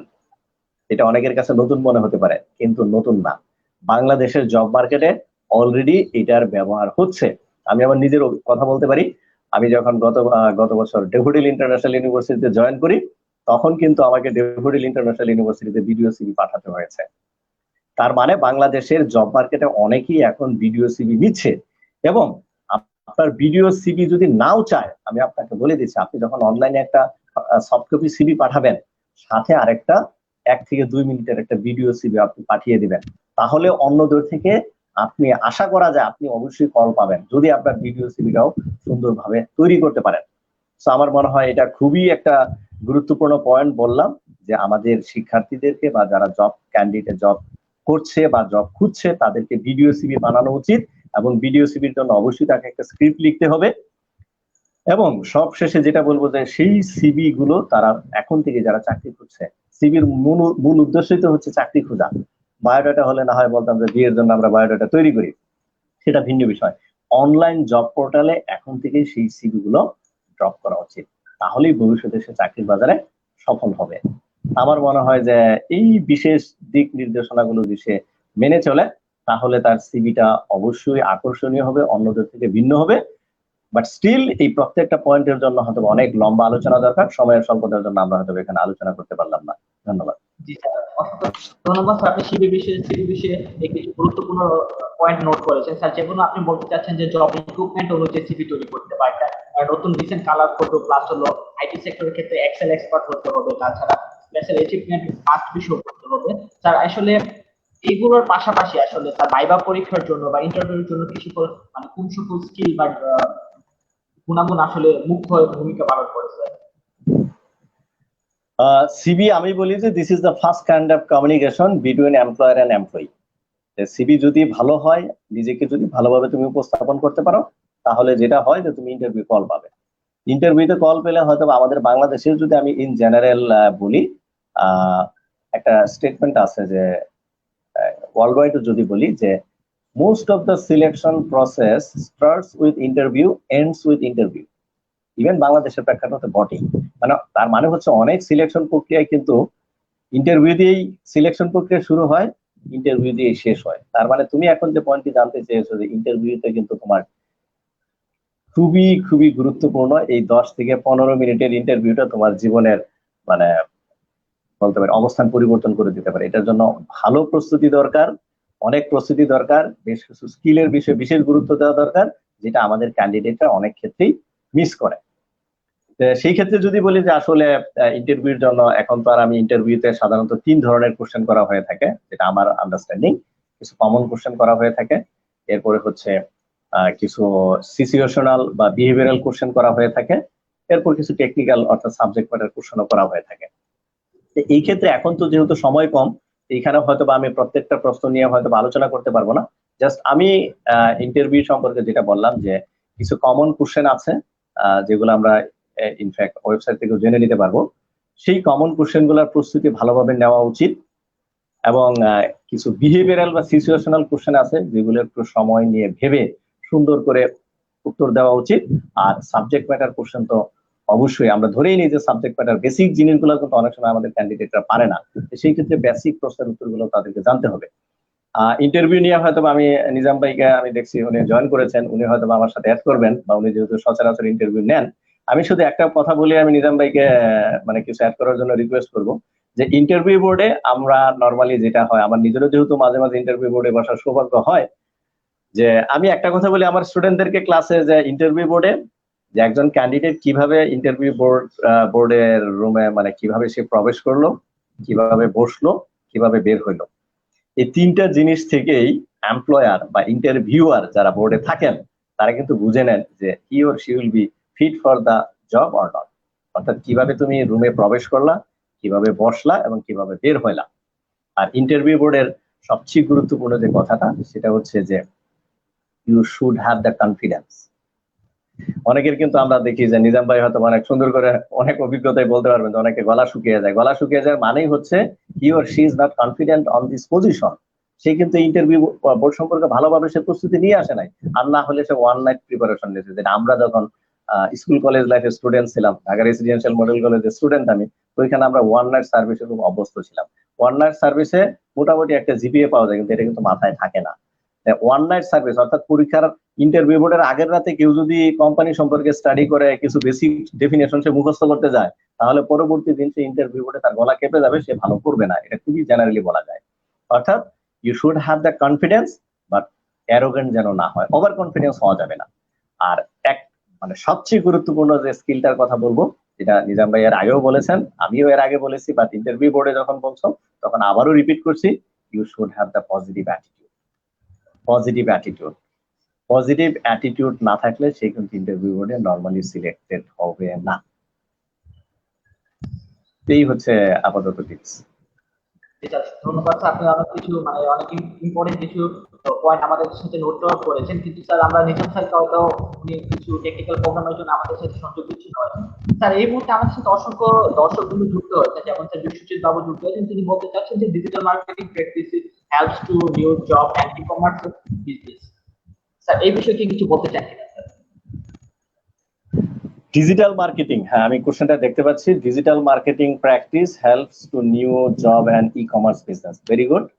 অ্যাকচুয়ালি ডিজিটাল মার্কেটিং আমি আমার মানে কলিগদের মধ্যে অনেকে পিএইচডি করছে, আমি এখানে দেখছি। তো মালয়েশিয়াতে ডিজিটাল মার্কেটিং বা ই কমার্স এটা খুবই গুরুত্বপূর্ণ একটা বিষয়। তা আমাকে যদি জিজ্ঞেস করে আমি বলবো যে এটা ডিজিটাল মার্কেটিং বা ই কমার্স নিয়ে যদি কেরিয়ার নিয়ে জিজ্ঞেস করো তাহলে বলবো যে it has a bright future. Digital marketing ই কমার্সের উপর ডে লং ট্রেনিং হচ্ছে, সেমিনার হচ্ছে, বাংলাদেশেও হচ্ছে। এই ডিজিটাল মার্কেটিং বা ই কমার্সে এক্সপার্ট হওয়ার জন্য আমি যদি একেবারেই সংক্ষেপে বলি, একটা স্কিল হচ্ছে সবচেয়ে বেশি দরকার, সেটা হচ্ছে আইটি স্কিল। মানে you have to know how to operate the computer, how to operate the internet. এই মানে ইন্টারনেট অপারেশনটা, কম্পিউটার অপারেশনটা ভালো জানলেই কিন্তু তুমি ডিজিটাল মার্কেটিং এর বেসিক জিনিস হয়ে যাচ্ছে। এরপরে ডিজিটাল মার্কেটিং তুমি কিভাবে সেই ডিজিটাল মার্কেটিং এ নিশ্চয়ই আমরা যে এখন আবার মার্কেটিং এর আরো একটু ডিপ আলোচনায় যেতে হবে। আমরা যেটা ট্রেডিশনাল মার্কেটিং বলি আর ডিজিটাল মার্কেটিং এটা অন্য একটা ফরম্যাট।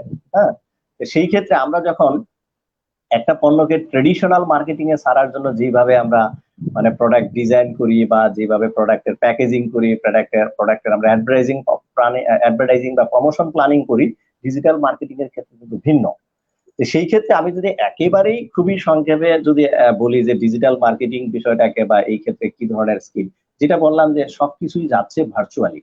কাস্টমারের কাছে আমার পণ্য যাচ্ছে, আমার সবকিছুই যাচ্ছে, ইভেন আমার অ্যাডভার্টাইজমেন্টও যাচ্ছে, আমার প্রমোশনাল অ্যাক্টিভিটিসও যাচ্ছে, সেটা হয়তোবা যাচ্ছে ভার্চুয়ালি যাচ্ছে। এই জন্য আমি বলবো যারা মার্কেটিং এ পড়াশোনা করে তাদেরকে আমার মনে হয় যে ডিজিটাল মার্কেটিং বা ই কমার্স বা ই বিজনেস সম্পর্কে বা ইভেন মার্কেটিং এর মেজর ছাড়া অন্য স্টুডেন্টরাও কিন্তু এই বিষয়ে তারা ভালো জ্ঞান নিতে পারে। এবং আমার মতে ইট ইজ এ, আমি বলবো যে it is a booming sector. এই স্পেশালি এই সেক্টরে কিন্তু আগামীতে আমার মনে হয় জব মার্কেট খুবই সম্ভাবনাময়। থ্যাংক ইউ বিশ্বজিৎ এই প্রসঙ্গটি আনার জন্য। বিশ্বজিৎ বাবু বসু আবার জানতে চেয়েছেন যে আফটার কোভিড-19 what is the change in job recruitment rules and politics. Sir যদি একটু দেখতে বসুন। আচ্ছা, কোশ্চেনটা দেখতে পাচ্ছি যে what is the change job recruitment rules and policies. আচ্ছা, যেটা বোধহয় আমি শুরুতে বোধহয় বলেছি, তো এখন একেবারে ওটা আবার রিপিট করে স্পেসিফিক উত্তর দেই। আমার মতে আগামী রিক্রুটমেন্ট বা আগামী সিলেকশন পলিসি বা আগামী জব মার্কেট, প্রথমত আগামীতে জব মার্কেটের প্রযুক্তির ব্যবহার বেড়ে যাবে। আগামীতে প্রযুক্তির ব্যবহার বেড়ে যাবে, প্রত্যেক জবেই প্রযুক্তি নির্ভর হবে। অর্থাৎ আমি যখন এইচআর ম্যানেজার হবো, আমি যখন রিক্রুটমেন্ট সিলেকশন নিয়ে চিন্তা করবো, তার মানে সবার আগে আমি দেখবো যে এখন আগে যেমন হয়তোবা আমি যখন একটা জব অ্যাডভার্টাইজমেন্ট দিয়েছি সেখানে হয়তোবা আমি টেকনোলজিটাকে বিশেষভাবে হাইলাইট করি নাই আমার জব রিকোয়ারমেন্টের মধ্যে, কিন্তু আগামীতে দেখা যাবে প্রায় প্রতিটি জবেই বিশেষভাবে হাইলাইট করা থাকবে যে you have to be expert in IT, you have to be able to work in remotely by using the technology. এই যে যেমন আজকে আমরা যেমন এই যে তুমি ঢাকায় বসে আমি মালয়েশিয়ায় বসে এই যে আমরা ভিডিও কনফারেন্সিং এর মাধ্যমে যে আমরা এই টক শোটা করছি, হ্যাঁ, এখন হয়তো আমার ধারণা যে এখন এই মুহূর্তে স্টিমিয়ার্ড, জুম, গুগল মিট, হ্যাঁ, বা এই ধরনের প্রযুক্তি ব্যবহার করে আমার মনে হয় ইভেন আমাদের স্টুডেন্টরাও হয়তোবা যেটা করে যে তারা তাদের ফ্রেন্ডদের মধ্যেও হয়তোবা চ্যাটিং করে যে স্টিমিয়ার্ডে 6 জনকে কানেক্ট করা যায়। অর্থাৎ আমি যেটা বলবো যে আগামী আপনার কোভিড-19 পরবর্তী জব মার্কেটে রিক্রুটমেন্ট রুলস এন্ড পলিসিতে বড় ধরনের পরিবর্তন যেটা আসবে, সব জবের ক্ষেত্রেই মিনিমাম টেকনোলজির ব্যবহার জানতে হবে, এই ধরনের একটা রিকোয়ারমেন্ট সবসময় থাকবে। আর আমি যেটা বলেছিলাম যে ভিডিও সিভি, হ্যাঁ, দেখা যাবে যে আমি green human resource management it is one of the important variable in my PhD research. So সেই ক্ষেত্রে আমরা দেখা যাবে যে আগামীতে হয়তোবা বেশিরভাগ এমপ্লয়াররা আর এই পেপার বেস সিভি তারা যাবেই না, তারা হয়তো তাদের কাছে সফট কপি সিভি চাবে, ভিডিও সিভি চাবে, যেটার মাধ্যমে শুরুতেই কি হবে, আমি অনেকটা কম সংখ্যক ক্যান্ডিডেটকে ইন্টারভিউতে ডেকেই, হ্যাঁ, আমি কিন্তু তার সম্পর্কে জেনে নিতে পারবো। Thank you Biswajit. জি স্যার। স্যার মাহতাব খান বাদন আমাদের সাথে যুক্ত হয়েছেন, ভাই বলছেন যে স্যার সাথে আছে, ভালো লাগছে। ভাই উদ্দেশ্যে কিছু বলবেন স্যার? ধন্যবাদ মাহতাব খান বাঁধন। মাহতাব খান বাঁধনকে আমি খুব স্নেহ করি, তোমাকেও স্নেহ করি। তোমাদের দুজনকেই তো মনে হয় 2017 সালে যখন তোমরা প্রথম বিটস প্রোগ্রাম করো বাংলাদেশ ইন্টারন্যাশনাল ডিবেটিং সোসাইটির, সেখানেই মনে হয় তোমাদের দুজনকেই পেয়েছি। বাট আসলে বিটস এর জন্য তানভীর নিয়াজ শাকিল আমার খুব স্নেহের student, south east university debate ক্লাবের প্রাক্তন প্রেসিডেন্ট। হ্যাঁ, তো ওই তো প্রথম উদ্যোগ নিয়েছিল। তা সেই সুবাদে মূলত মাহতাব বাঁধন, তোমার উজ্জ্বল ভবিষ্যৎ কামনা করি। স্যার নীলা আহমেদ জানতে চেয়েছিলেন যে চাকরি বিজ্ঞপ্তি জানার সর্বাপেক্ষা বিশ্বস্ত মাধ্যম কোনটি? চাকরির বিজ্ঞপ্তি জানার জন্য সর্বাপেক্ষা বিশ্বস্ত মাধ্যম কোনটি? Thank you. আমার মনে হয় নীলয় খুব সুন্দর একটা বিষয় আপনি জিজ্ঞেস করেছেন। আমরা চাকরির জন্য, হ্যাঁ, আমরা নর্মালি ভাবি যে পত্রিকার বিজ্ঞাপন, this is a traditional way to look for a job. No, এই মুহূর্তে ওই যে বিশ্বজিতের প্রশ্ন যদি আবার আরেকটু যাই, যে এই মুহূর্তে আগামীতে চাকরি খোঁজার জন্য, চাকরির বিজ্ঞপ্তির জন্য ওই চাকরির খবর, এই যে পত্রিকা পাওয়া যায়, হ্যাঁ, ফার্ম গেটে দেখতাম 5 টাকা দিয়া, এই ধরনের পেপারে আগামীতে চাকরির নিউজ পাওয়া যাবে না। প্রথম আলোতেও পাওয়া যাবে না, ইত্তেফাক পত্রিকা পাওয়া যাবে না। এগেন ওই গ্রিন এইচআরএম প্র্যাকটিস করবে, তারা কস্ট কাটিং করতে যাবে। যদি বলো তাহলে এই বিজ্ঞাপনগুলো কোথায় পাওয়া যাবে? কোম্পানির ওয়েবসাইট। অনেক এইচআর ম্যানেজার, আমি অনেক কোম্পানি বলে যে তাদের এমপ্লয়ীদেরকে অফিস টাইমে ফেসবুক ইউজ করতে দেয় না, আমি এটার বিপক্ষে। আমি এটাই ওপেন করে দেব।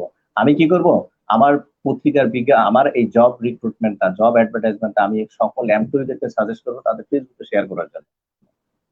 তার মানে হচ্ছে এটা ভার্চুয়ালি হয়ে যাবে, কোম্পানির ওয়েবসাইটে থাকবে এমপ্লয়ীদের। আমার মনে হয় ইতিমধ্যে তোমরা বিভিন্ন সবাই কিন্তু ফেসবুকের মাধ্যমে চাকরির বিজ্ঞাপন পেয়ে থাকো। আর বিশ্বস্ত মাধ্যম হচ্ছে লিঙ্কডইন। বিশ্বস্ত মাধ্যম হচ্ছে লিঙ্কডইন। এই মুহূর্তে যারা আপনারা আমার বক্তব্য শুনছেন, আপনাদের যদি কারো লিঙ্কডইন আইডি না থাকে, আমি বলবো আজকে না করলেন আগামীকালকের মধ্যে লিঙ্কডইন আইডি খুলবেন। লিঙ্কডইন হচ্ছে একটা প্রফেশনাল নেটওয়ার্ক। হ্যাঁ, এখানে আমরা ধরেই নিই যে যারা প্রফেশনালরা কানেক্টেড থাকেন, ফেসবুকে আমরা হয়তো সামাজিক মাধ্যম হিসেবে ব্যবহার করি, এখানে সবাই থাকে, পরিবারের লোকজনও থাকে। আপনি যেটা করতে পারেন, লিঙ্কডইনে অলওয়েজ অ্যাক্টিভ থাকেন। আপনি সেখান থেকে চাকরির বিজ্ঞাপন পেতে পারেন, ফেসবুকের মাধ্যমে পেতে পারেন। এবং বিশেষ করে যেটা পাবেন, আপনি যে কোম্পানি টার্গেট করেছেন সেই কোম্পানির ওয়েবসাইটে অবশ্যই কোনো কোম্পানি যদি তাদের কোনো সার্কুলার দেয়, জব অ্যাডভার্টাইজমেন্ট দেয়, তারা অবশ্যই তাদের কোম্পানির ওয়েবসাইটে অবশ্যই তারা পোস্ট করবে। আমার মনে হয় এই হচ্ছে বিশ্বস্ত। চাকরি বিজ্ঞপ্তি বিশ্বস্ত মাধ্যম হচ্ছে আপনি লিঙ্কডইন কোম্পানির ওয়েবসাইট। আচ্ছা, লিঙ্কডইন অথবা তাদের ওয়েবসাইটকে রেফার করতে। স্যার ইয়াসিন আহমেদ জানতে চাচ্ছিলেন যে পর্যটন শিল্পে করোনার প্রভাব কাটিয়ে ওঠার কৌশল কি হতে পারে? খুব সুন্দর প্রশ্ন। আমার মনে হয় যে আমি এই করোনায় টক শো শুরুই করেছিলাম এই পর্যটন শিল্প নিয়ে, সেটা বোধহয় 16 April federation of hospitality tourism and event ম্যানেজমেন্টের ব্যানারে। তো সেইটা টপিকটাই ছিল যে how to protect tourism industry from COVID-19। So Yasin Ahmed, আপনার প্রশ্নের উত্তরে বলি যে আমি যেটা বলবো যে করোনার কারণে অনেক জব সেক্টর চ্যালেঞ্জিং হবে, এট দ্য সেম টাইম কিছু নতুন জব সেক্টর কিন্তু তৈরিও হবে। সেটি ইতিমধ্যে তোমরা দেখতে পাচ্ছ যে নতুন কিছু জব কিন্তু এই করোনার মাধ্যমে তৈরি হয়েছে। তো সেই ক্ষেত্রে বলবো যে পর্যটন শিল্প বা ট্যুরিজম ইন্ডাস্ট্রির জন্য যেহেতু একটা স্পেশাল ইন্ডাস্ট্রি, সার্ভিস ওরিয়েন্টেড, এখানে কাস্টমার না থাকলে আমার ইনকাম হবে না। এটা নিয়ে ওই দিন আমরা অনেক বিষয় আলোচনা করেছি। এখন একেবারেই সংক্ষেপে যদি বলি, এই শিল্পের জন্য যদি বলি যে করোনা বা COVID-19 এটা খুবই একটা মানে চ্যালেঞ্জিং ইস্যু। তো এইখান থেকে কাটিয়ে ওঠার জন্য যেহেতু আমরা মেনেই নিছি যে এটা এই ইন্ডাস্ট্রির জন্য অবশ্যই অন্য ইন্ডাস্ট্রির চেয়ে অনেক চ্যালেঞ্জ। আমরা জানি আরএমজি সেক্টর অলরেডি কাজ শুরু করে দিতে পেরেছে স্বল্প পরিসরে হোক, কিন্তু হোটেল ইন্ডাস্ট্রি মানে 5 স্টার, ঢাকা শহরে তো 5 স্টার হোটেল তো আমরা এখন ওইভাবে খুলতে পারছি না। তাহলে এইখান থেকে কাটিয়ে ওঠার কৌশল হচ্ছে যে তাদেরকে আমি আগেও বলেছিলাম, এখনো বলছি, যে তারা যেটা করতে পারেন, ফুড ডেলিভারি সার্ভিস অনেক হোটেল রেস্টুরেন্ট অনেকেই করছেন, বাকি যারা শুরু করেন নাই, কারণ আপনাকে তো বাঁচতে হবে, সার্ভাইভ করতে হবে। সার্ভাইভের জন্য তারা, আমার মনে হয় যে তারা বিভিন্ন হসপিটালে ডাক্তারদের ফুড ডেলিভারি সার্ভিস দিতে পারে। মালয়েশিয়াতে আমি যেটা দেখি, এখানে গ্র্যাব ফুড খুবই জনপ্রিয়। এখানে কিন্তু এই ফুড ডেলিভারি সার্ভিস, ম্যাকডোনাল্ডস, এগুলো কিন্তু বন্ধ নাই। সেগুলো কিন্তু আমি মনে করি ঢাকা শহরে সোনারগাঁও হোটেল বা কন্টিনেন্টাল হোটেল বা ওয়েস্টিন বা রিজেন্সি বড় বড় হোটেল তারাও শুরু করতে পারে। এট দ্য সেম টাইম যারা বড় বড় হোটেল, আমি তাদেরকে রিকোয়েস্ট করবো যে আমি দোয়া করি, আমি মন থেকে দোয়া করি যে বাংলাদেশের করোনা পরিস্থিতি শান্ত হয়ে যাক। আজকে যে 700+ আক্রান্ত হয়েছে, আমি আশা করি না আগামীকাল 7 জন আক্রান্ত হোক, আমি এটা আশা করি, বা 0 আক্রান্ত হোক। সেই জায়গায় আমি জানি না যে বাংলাদেশে কত লোক আক্রান্ত হবে, সেইখানে কিন্তু আমাদের হোটেলগুলো যেটা করতে পারে, অনেক দেশে কিন্তু অনেক হোটেল কিন্তু করোনা রোগীদের চিকিৎসার জন্য ব্যবহার হচ্ছে।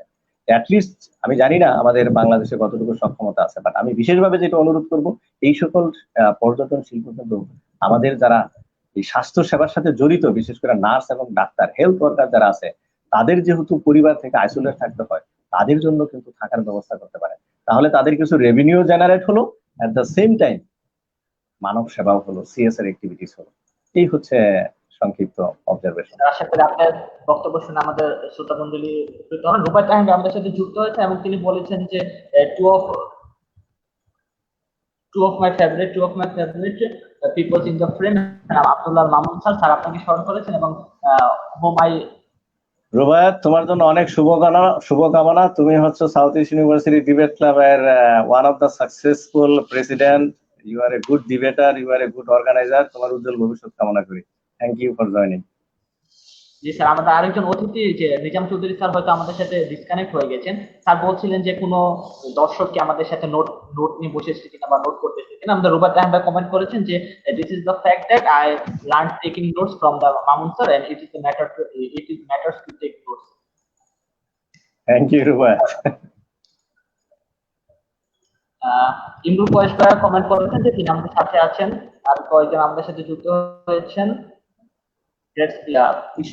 বিশ্বজিৎ বসু কমেন্ট করেছেন যে great speech Abdullah Mamun sir. Biswajit Basu জানতে চেয়েছেন যে new HR practices idea helps to find out new job. Biswajit Basu জানতে চেয়েছেন new HR policy practices idea. আচ্ছা, এইচআর প্র্যাকটিসেস আইডিয়া। আচ্ছা, আমি মনে হয় এটা উত্তর দেওয়ার আগে, যেহেতু আমরা নিজাম ভাইকে পেয়েছি, আমার মনে হয় নিজাম ভাইয়ের কাছ থেকে কিছু আগে জেনে নাও। জি স্যার, স্যার হয়তো আমাদের সাথে থেকে বিচ্ছিন্ন হয়ে গিয়েছিলেন। স্যার, নিজাম স্যার আপনি বলছিলেন যে আমাদের কোনো দর্শক কি আমাদের সাথে নোট নিয়ে বসেছে কিনা। স্যার রুবায়েত রায়হান কমেন্ট করেছেন যে this is the fact that I learn taking notes from Mamun sir and it is matter to take note. Very good, very good. আমি নিজাম ভাই আপনার জন্য বলি, রুবায়েত হচ্ছে, হ্যাঁ, মানে রুবায়েতকে জাস্ট একটু অ্যাকনোলেজ করি। নিজাম ভাই যেহেতু তখন স্ক্রিনে ছিলেন না, রুবায়েত হচ্ছে, আমি যখন সাউথ ইস্ট বিশ্ববিদ্যালয়ে দীর্ঘ 8 বছর চাকরি করেছি, আমি দীর্ঘ 7 বছর আমি সাউথ ইস্ট বিশ্ববিদ্যালয়ের ডিবেট ক্লাবের মডারেটর ছিলাম। রুবায়েত হচ্ছে he is one of the successful president of south east university debate club. সে একজন ভালো বিতার্কিক, ভালো সংগঠক। এই হচ্ছে রুবায়েত সম্পর্কে, এবং সে ভালো মানুষ আমার জানা মতে। অনেক ভালো ছেলে, আমি চিনি রুবায়েতের সাথে। হ্যাঁ, and he's quite funny too. না, রুবায়েত, হ্যালো, আমি রুবায়েতকে চিনি, ভালোই চিনি। we spoke in one event, আর এমনিতেও দেখা হয়েছে। we have mutual respect for each other, which is great.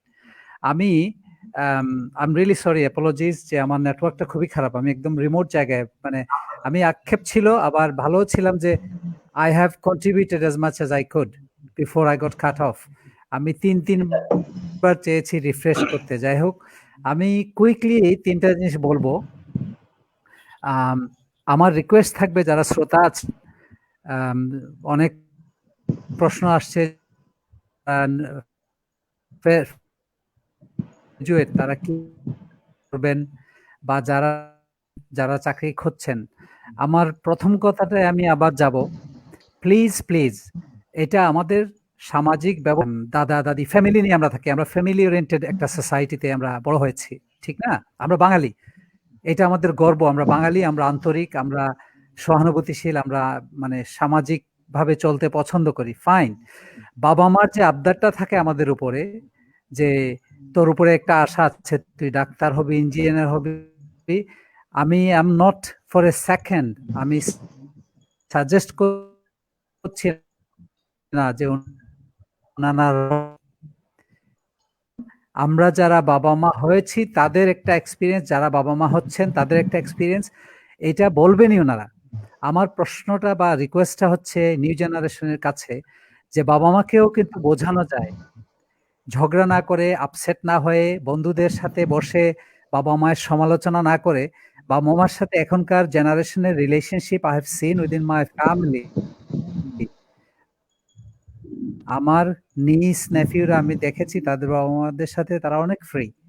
বসে যদি বুঝিয়ে বলা যায় যে আব্বু আম্মু আপনারা চাচ্ছেন আমি বুয়েটে পড়ি, আমি ইঞ্জিনিয়ার হই, ফাইন, কিন্তু আমার যে স্কিল, বা আমার যে শখ, আমার যে স্পৃহা, আমার যে ভালো লাগা, ভালোবাসা, সেটা হচ্ছে কবিত্বের ভেতরে, সেটা হচ্ছে সায়েন্সের ভেতরে। আমি ওই দিকটায় পড়তে চাই। আপনারা আমাকে দোয়া দেন।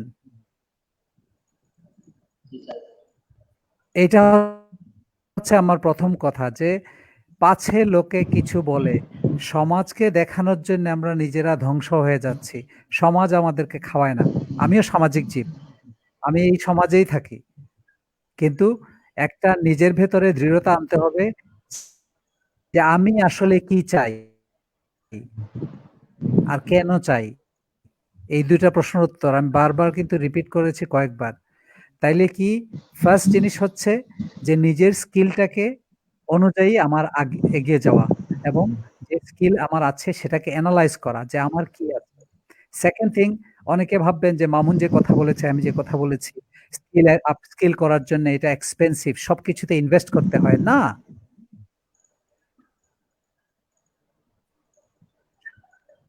সবকিছুতে ইনভেস্ট হয়, হ্যাঁ, সময় ইনভেস্ট করতে হয়। Have to B clever. For example, যারা আমাদের এই ফ্রেশ গ্রাজুয়েট বা চাকরি খুঁজছেন, আপনারা একটা ফেসবুক গ্রুপ করেন না কেন, যেটাতে স্কিল এক্সচেঞ্জ গ্রুপ হতে পারে। আমি just give an example out, এই তাৎক্ষণিক আমার মাথায় আসছে। আমি যখন অফ ছিলাম তখন আমি আই ওয়াজ থিংকিং যে কিভাবে আমি হেল্প করতে পারি যারা শুনছেন এই প্রোগ্রামটা বা দেখছেন। এটা যদি আমি এনএসইউ তে পড়ি, তাইলে ঢাকা ইউনিভার্সিটির অনেক ছাত্র এখন তো সবাই সোশ্যাল মিডিয়াতে কাজ মানে এনগেজ অ্যাক্টিভলি। তো একটা গ্রুপ যদি হয়, এখানে স্কিল এক্সচেঞ্জ হবে, সেখানে ১০ জন পাওয়া যাবে ইজিলি যারা ভালো সিভি লিখতে পারে। সামহাউ দে শিখে গেছে। তারা শিখাবে সিভি লেখা। আরো ১০ জন হয়তো ভালো জানে, হয়তো আমার সাথে, মামুনের সাথে বা বিভিন্ন কোচদের সাথে কাজ করেছে। How to introduce yourself in 30 seconds. ভাই এখনকার মানে modern the world we are living in digital, মানুষও ডিজিটাল হয়ে গেছে, আমাদের ব্রেইনও ফাংশন করে ডিজিটাল ওয়েতে। তুমি একটা জায়গায় পরিচিত হলা, ১০ জন তোমাকে জিজ্ঞেস করলো, সো আপনি কি করেন, হোয়াট ডু ইউ ডু। এখন ছেলেমেয়েরা দেখিয়ে আমতায় মানে কি করে, নিজে চিন্তা করে কিভাবে শুরু করবে। ইটস গন। তুমি রেডি যদি থাকো, তোমার মাইন্ডসেটে তুমি যদি রেডি থাকো যে আমি একটা বিয়ের সমাজে অনুষ্ঠানে গেলে আমি ঠিকই, আমি এটা একদম ট্রেনিং, একটা কি বলে, একটা সেট আপে পর্যন্ত আমি বলেছি যে আপনারা বিয়েতে যখন যান তখন কি করেন, বলে স্যার আমরা আব্বু আম্মুর সাথে বসি। আমি বলে এটা স্বাভাবিক জিনিস, আব্বু আম্মু চায় যে আমরা ফ্যামিলি হিসাবে গেছি, আমরা একটা টেবিলে বসবো। How many times do we spend one introduce self, পাশের টেবিলের কারোর সাথে কথা বলা? বলে স্যার বলি না, কারণ কথা বলতে গেলে বলে যেচে কথা বলছে কোনো একটা স্বার্থ আছে। আর মেয়ে হয়ে যদি উঠে গিয়ে পাশের টেবিলে কথা বলে তাইলে তো একদম ধরা, ভাববে এটা ফাজিল, দুষ্টু। কিন্তু এই জিনিসটা তো চেঞ্জ হতে হবে। তুমি কথা বলবা পাশের আরেকজনের সাথে। স্কিল ডেভেলপ করার জন্য you have to be ready, যে যখন জিজ্ঞেস করবে কেউ, তখন যেন ইন্টারাকশনটা পাঞ্চি হয়। এক ছেলে বা একটা মেয়ে যদি চট করে বলে আমি ঢাকা ইউনিভার্সিটি থেকে পাশ করে বের হয়েছি, তুমি হিস্ট্রি বলার তো দরকার নাই, আমার বাড়ি গাজীপুর, আমার বাবার নাম অমুক, এটা সেটা, এগুলো মানুষ শোনে না এখন। ইওর প্যারেন্টস আর ইম্পর্টেন্ট, তোমার ব্যাকগ্রাউন্ড, তোমার ফ্যামিলি ব্যাকগ্রাউন্ড সবই, এভরিথিং ইজ ইম্পর্টেন্ট। এটা কাউন্ট হবে পরে। আমি, আমার কাছে যদি কেউ আসে, আমি দেখি প্রথমেই একটা লোক, ছেলে হোক মেয়ে হোক, যে কোনো বয়সের হোক, বয়স্ক হোক, তার মুখ খোলার পরে তার চোখের দিকে তাকাই। You have to make eye contact, you have to introduce, you have to have a firm handshake. এখনকার জেনারেশন আমি দেখেছি হ্যান্ডশেকটা করতে চায় না। How to shake hand properly জানে না। করার জন্য ওই গ্রুপ থেকে হয়তো ১০ জন বের হবে যারা শেয়ার করবে। তারপরে হয়তো ইন্টারভিউতে প্রশ্ন করলে বডি ল্যাঙ্গুয়েজ কি হবে?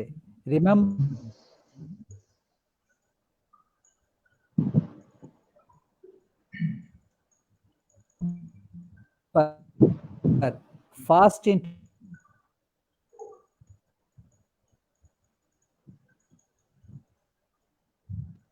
আমার নট ন্যাচারালি সামাজিকভাবে পাঁচজনের পাশে বসছি, সেখানে আমি যদি ভালো করে ইন্ট্রোডাকশন দেই, they will become curious about me. You have to create a curiosity among somebody else's mind. আরেকজনের মাথায় যখন কৌতূহল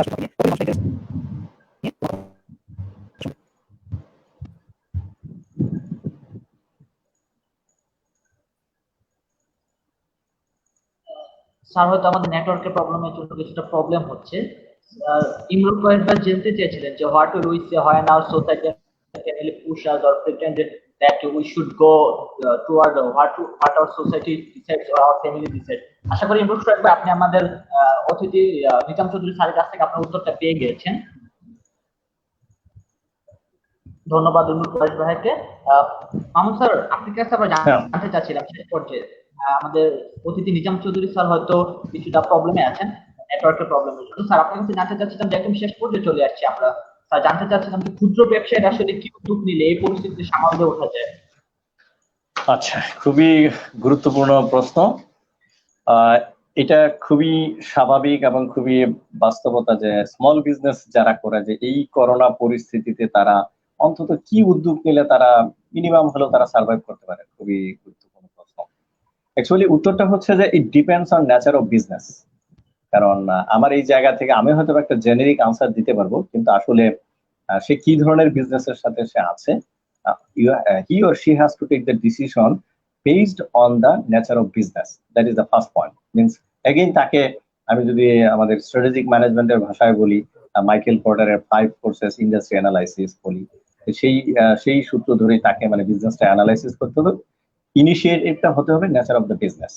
তারপরে কিছু জেনেটিক্যালি যদি বলি বা জেনেরিক আনসার যদি বলি যে স্মল বিজনেসে যারা আছে তারা যদি এই মুহূর্তে সার্ভাইভ করতে চায়, তাদেরকে যেটা করতে হবে, they have to think about the business diversification. অর্থাৎ বিজনেস ডাইভার্সিফিকেশন নিয়ে তাদের ভাবতে হবে। দ্যাট মিনস অল্টারনেটিভ বিজনেস নিয়ে তাদের ভাবতে হবে। যেমন আমি যদি একেবারেই উদাহরণ হিসেবে বলি, যারা ছোট খাবার হোটেল বা রেস্টুরেন্ট ফাস্টফুড বিজনেসে আছে, যেহেতু এখন দোকান ওপেন করা যাচ্ছে না, তারা যেটা করতে পারে এই করোনা পরিস্থিতিতে ফুড ডেলিভারি সিস্টেম চালু করতে পারে, যেটা আমি আগে কোনো একটা আমাদের দর্শকের ট্যুরিজম ইন্ডাস্ট্রির প্রশ্নের উত্তরে বলেছিলাম। তা আমার মনে হয় যদি তারা ফুড ডেলিভারি সিস্টেমটা চালু করে, তাহলে বোধহয় ছোট ছোট খাবার হোটেল বা রেস্টুরেন্ট বা ফাস্টফুড ব্যবসায়ীরা কিন্তু সামহাও তারা সার্ভাইভ করতে পারবে। এইটা হচ্ছে ক্ষুদ্র ব্যবসায়ীদের জন্য, মানে আমি বললাম একটা ইন্ডাস্ট্রির অন্তত আমি একটা স্পেসিফিক উদাহরণ দিলাম। বাট মূল কথা হচ্ছে যে they have to think based on the nature of business. তাদেরকে বিজনেস ডাইভার্সিফিকেশনে ভাবতে হবে, তাদেরকে অল্টারনেটিভ বিজনেস নিয়ে ভাবতে হবে। আর করোনার ফলে আমি যেটা আগেও বলেছি আবারও বলছি যে কিছু বিজনেস অথবা চ্যালেঞ্জের মুখে পড়বে, বাট নতুন কিছু বিজনেসের জন্ম হবে, জন্ম হচ্ছে।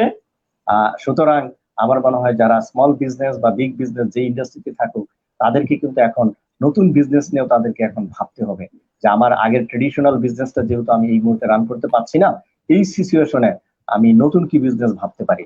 অলওয়েজ আমরা কিন্তু শিখি যখন একটা প্রবলেম হয়, যেহেতু এই মুহূর্তে একটা প্রবলেম আছে, চ্যালেঞ্জ আছে, this problem will teach us to start another new business. Thank you. তার মানে আপনি বলতে চাচ্ছেন যে আসলে ট্রেডিশনাল বিজনেস থেকে বের হয়ে সিচুয়েশন অনুযায়ী কোনো বিজনেসের দিকে মুভ করার জন্য। মানে অবশ্যই যেহেতু আমি আমার ট্রেডিশনাল বিজনেস রান করতে পারছি না, যদি আমি ট্যুরিজম ইন্ডাস্ট্রির খাবার হোটেলের কথাই বলি, তাহলে তো আমাকে ওই যে ডেলিভারি ফুড ডেলিভারি সিস্টেম নিয়ে ভাবতে হবে, মানে বিকল্প কিছু ভাবতে হবে, এটাই বলতে চাচ্ছি। Yes sir. স্যার হয়তো আমাদের সাথে আবার যুক্ত হয়েছেন। স্যার কাছে জানতে চাচ্ছিলাম যে স্যার আমন স্যার আমাদেরকে সিভি মেকিং এর জন্য job making recruitment plus photo এবং এক্সেল এর দিকে গুরুত্বপূর্ণ ভূমিকা রাখতে বলেছেন। তাছাড়া সোশ্যাল অ্যাচিভমেন্ট এবং ভিডিও সিভির দিকে নজর দিয়েছেন। এখন স্যার আপনার কাছ থেকে আসলে জানতে চাচ্ছিলাম যে সিভি মেকিং এর ক্ষেত্রে স্পেশালিটি কোনো বা কিভাবে সিভিটাকে স্পেশাল করা যায় স্যার? না, মামুন তো কভার দিয়ে ফেলেছে অলরেডি। সিভি হচ্ছে basically your building A relationship with your employer. তুমি যেখানে অ্যাপ্লাই করছো এই মামুন আগেও কভার দিয়েছে, আমিও বলেছি। মামুন অনেক জিনিস বলার কারণে আমি রিপিট করিনি, বিকজ হি ওয়াজ টকিং একটা ইন্ডাস্ট্রিতে তোমার সিলেক্ট করতে হবে তোমার স্কিল লেভেল কোথায়। লাফ দিলে হবে না যে আরেকথিং রং। আমার পাশে আমার এক বন্ধু 60,000 টাকা চাকরি পেয়ে সে এসে বলল, ফলো করে বলছে, he has every right or she has every right to share যে আমি ভালো একটা চাকরি পেয়েছি এটা ফার্মাসিউটিক্যাল ইন্ডাস্ট্রিতে 60,000 টাকা। তোমার টার্গেট থাকতে হবে আমি 100,000 টাকায়, মানে 1 লক্ষ টাকার একটা চাকরিতে যাব। কম তুমি স্কিল ডেভেলপ। প্লিজ প্লিজ যে ইন্ডাস্ট্রিতে যাবা, যে কোম্পানিতে অ্যাপ্লাই করবা, ওই কোম্পানিটা সম্পর্কে কম মুখ খোলার সাথে সাথে যেই মানুষটা আমার কোম্পানি নিয়ে ইন্টারেস্টিং হয়ে পরে বুঝে খবর নিয়ে এসেছে। ফর এক্সাম্পল, আমাকে যদি মামুন ইন্টারভিউ নেয় তার কোম্পানির জন্য, আমি ঢোকার পরে সে প্রশ্ন করার আগেই বলবো, স্যার আপনার বিল্ডিং এ ঢুকে আই ওয়াজ সো ইমপ্রেসড, আপনার রিসেপশনিস্ট থেকে এখন পর্যন্ত আমি ঢুকে I have seen consistency. এই কথা বলে যদি আমি চেয়ারটাতে বসি, he will realize that I am focused on consistency. মানে consistency বুঝতে তো, তোমার কাজের ভিতরে সামঞ্জস্যতা আছে, তুমি একই কাজ সুষ্ঠুভাবে করতে চাও। এই প্রশ্নটা আমাকে হয়তো সে করতো এজ এন ইন্টারভিউ, কিন্তু আমি পরে রিসেপশন থেকে এখন পর্যন্ত আসছি একটা ইউনিফর্ম একটা বিহেভিয়ার লক্ষ্য করলাম। Thank you very much sir, how can I answer your question? আমাকে বলো, how many people will speak, যারা এই ভিডিওটা দেখছেন তারা how many people will speak the way spoke? এটা কি আমি স্কুলে থাকতে কলেজে থাকতে কেউ শিখিয়ে লেখা আছে? No, because I have used my energy, nothing is free. আর আমার যেহেতু নেটওয়ার্কটা খারাপ, আমি আরেকটা জিনিস রাবি এড করতে চাই, যেটা বলছিলাম আগে। আরেকটা জিনিস মামুন হাইলাইট করেছে, আসবে মামুন স্যার মালয়েশিয়াতে বসে তো বলে গেলেন, নিজাম স্যার ইংল্যান্ডে থাকেন, ভালো করে বলে গেলেন উদ্যোক্তা হওয়া যায়। এটা কি মুখের কথা? নিজেকে গড়তে চেষ্টা, হ্যাঁ, নিজেকে পরিপূর্ণভাবে যদি গড়া যায়, বিজনেস করতে গেলে সব সময় আমি বলবো না লাগেই না, সব সময় বিজনেস করতে গেলে কোনো টাকা খরচ করতে হয় না। মানে you do not need an investment cash. আমি এক্সপ্লেন করি।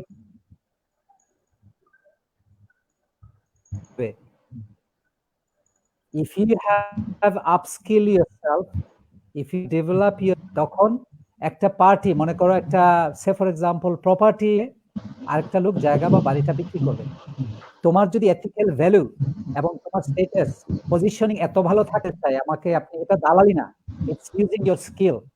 অনেকে বলবে আপনি দালালি বুদ্ধি দিচ্ছেন, না এটা দালালি না। আমি একটা এক্সাম্পল দিচ্ছি, মামুন মালয়েশিয়া থেকে ঢাকায় একটা প্লট কিনবে বা একটা বাড়ি কিনবে, সে নিজাম ভাই চেনে কেন?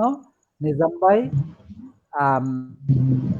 তার স্কিল, তার অ্যাটিটিউড, তার অনেস্ট, তার ডিগনিফাইড চলাফেরা, এগুলোর উপরে বিশ্বাস করে সে আমাকে চাইবে। রাব্বি, তুমি আবার জায়গাটা বিক্রি করছো, তুমি আবার ভালো একজন বায়ার চাচ্ছ, খুঁজছো, তুমি আবার আমাকেই ধরবা, আমি তোমাদের দুজনকে দিয়ে দিলেই তো আমার আমি পাবো। দেখি, সো আমার আনসারটা হচ্ছে, বিজনেস করতে গেলেই ক্যাশ পুঁজি দরকার হয় না, সততা চাই, একনিষ্ঠতা চাই, নিজের ভেতরে নিজের স্কিলটাকে শো করতে হবে রাইট জায়গাতে, যাতে মানুষ, মৌমাছি কোথায় যায় আমরা সবাই জানি, মধুর চাকে যায়। So you have to be the মধুর চাক, have to stand out the crowd. আরেকটা কথা আগে বলছিলাম, আমি একটা মিনিট, ফাইনালি আমি শেষ করবো। আরেকটা বলছিলাম যে ফ্রেন্ডশিপ নিয়ে, আমি কিন্তু কখনো সাজেস্ট করিনি যে কারো 20-30 friends, but select the 5 the 5 people you surround yourself with, who you become. তুমি যে 5 জনের সাথে ডেইলি উঠা বসা করবা, সেই মানুষটাই তুমি হয়ে যাবা। That is proven in the world. হ্যাঁ রাব্বি বলো। স্যার আবার রুবাইত রাহিম ভাই আবার কমেন্ট করেছেন যে respect for both of you sir. Sir আপনাদের দুজনের প্রতি সম্মান প্রদর্শন করেছেন ভাইয়া। এবং মোহাম্মদ সাইফুদ্দিন তারিক রাফি আমাদের সাথে যুক্ত ছিলেন। জি স্যার। স্যার রুবাইত রাহিম ভাই আপনাদের প্রতি সম্মান প্রদর্শন করেছেন। Thank you. জি স্যার। স্যার অসংখ্য ধন্যবাদ আপনাদেরকে যে আপনাদের কাছ থেকে আমরা তাকেও আমরা সম্মান, আমি সম্মান দিচ্ছি, আমি sure. Thank you, thank you. Sir আপনাদের দুজনকে অসংখ্য ধন্যবাদ আমাদের সাথে যুক্ত হওয়ার জন্য। আপনাদের মাধ্যমে আমরা অনেক কিছু উপকৃত হয়েছি, অনেক গুরুত্বপূর্ণ বিষয় সম্পর্কে জানতে পেরেছি। আশা করি আমাদের দর্শকরা খুব বেশি উপকৃত হয়েছে। অসংখ্য ধন্যবাদ স্যার আমাদের সাথে যুক্ত হওয়ার জন্য। আমাদের সময়টা শেষ হয়েছে, আমরা স্যার আজকের মতো এখানে শেষ করতে যাচ্ছি স্যার। ওকে, সবাইকে ধন্যবাদ। দর্শকরা এখন যারা শুনলেন বা আগামীতে যারা রেকর্ডিংটা দেখবেন তাদেরকেও আমার পক্ষ থেকে, নিজাম ভাইয়ের পক্ষ থেকে, রাব্বির পক্ষ থেকে অনেক অনেক অভিনন্দন, এবং বিশেষ অভিনন্দন হচ্ছে তান রাত ম্যানেজমেন্টকে এত সুন্দর একটি অনুষ্ঠান আয়োজন করার জন্য। আর সব শেষে দর্শকদের উদ্দেশ্যে আমি একটি কথাই বলবো যে যেহেতু বাংলাদেশে আমরা জানি করোনা পরিস্থিতি এখনো নিয়ন্ত্রণে আসে নাই, আলহামদুলিল্লাহ আমাদের মালয়েশিয়াতে নিয়ন্ত্রণে এসেছে। আমি আমাদের বাংলাদেশের সকল বন্ধুদেরকে, মানে সকল জনগণকে বলবো আপনারা কিভাবে নিজে সেফ থেকে দেশটাকে সেভ করতে পারেন, আপনার আত্মীয় স্বজনকে সেভ করতে পারেন, সেভাবেই চলবেন। সেটার প্রতি আপনাদের বিশেষ অনুরোধ রইল। আর জীবনে সফল হওয়ার জন্য আমি শুধু লাস্ট দুটো কথা বলে আমার বক্তব্য, মানে সমাপনী বক্তব্য শেষ করছি। পজিটিভনেস দরকার, আর কমপ্লেন করার অভিযোগটা আমার মনে হয় যদি আমি বাদ দিই, অর্থাৎ আমি আজকে থেকে আমি প্রমিস করি যে আমি কোনো ক্ষেত্রে আর কমপ্লেন করব না। কারণ কমপ্লেন তারাই করে যাদের কাছে সলিউশন থাকে না। আমি নিজে সলিউশন বের করব, আমি অভিযোগ করব না। আর আমি সকল ক্ষেত্রে পজিটিভ থাকবো, অন্যের প্রতি শ্রদ্ধাশীল, রেসপেক্টফুল থাকবো। সবাইকে ধন্যবাদ, নিজাম ভাইকে ধন্যবাদ, রাব্বিকে ধন্যবাদ। যে সকল দর্শক আমাদের সাথে যুক্ত হয়েছিলেন প্রশ্নোত্তর প্রশ্নের মাধ্যমে, তাদেরকেও ধন্যবাদ। আমার জন্য দোয়া করবেন। শুভরাত্রি। আপনি অসংখ্য ধন্যবাদ স্যার। স্যার নিজাম স্যার কি কিছু বলবেন স্যার? স্যার সমাপনী স্পিচ স্যার একটু কিছু বলবে আমাদের দর্শকদের উদ্দেশ্যে।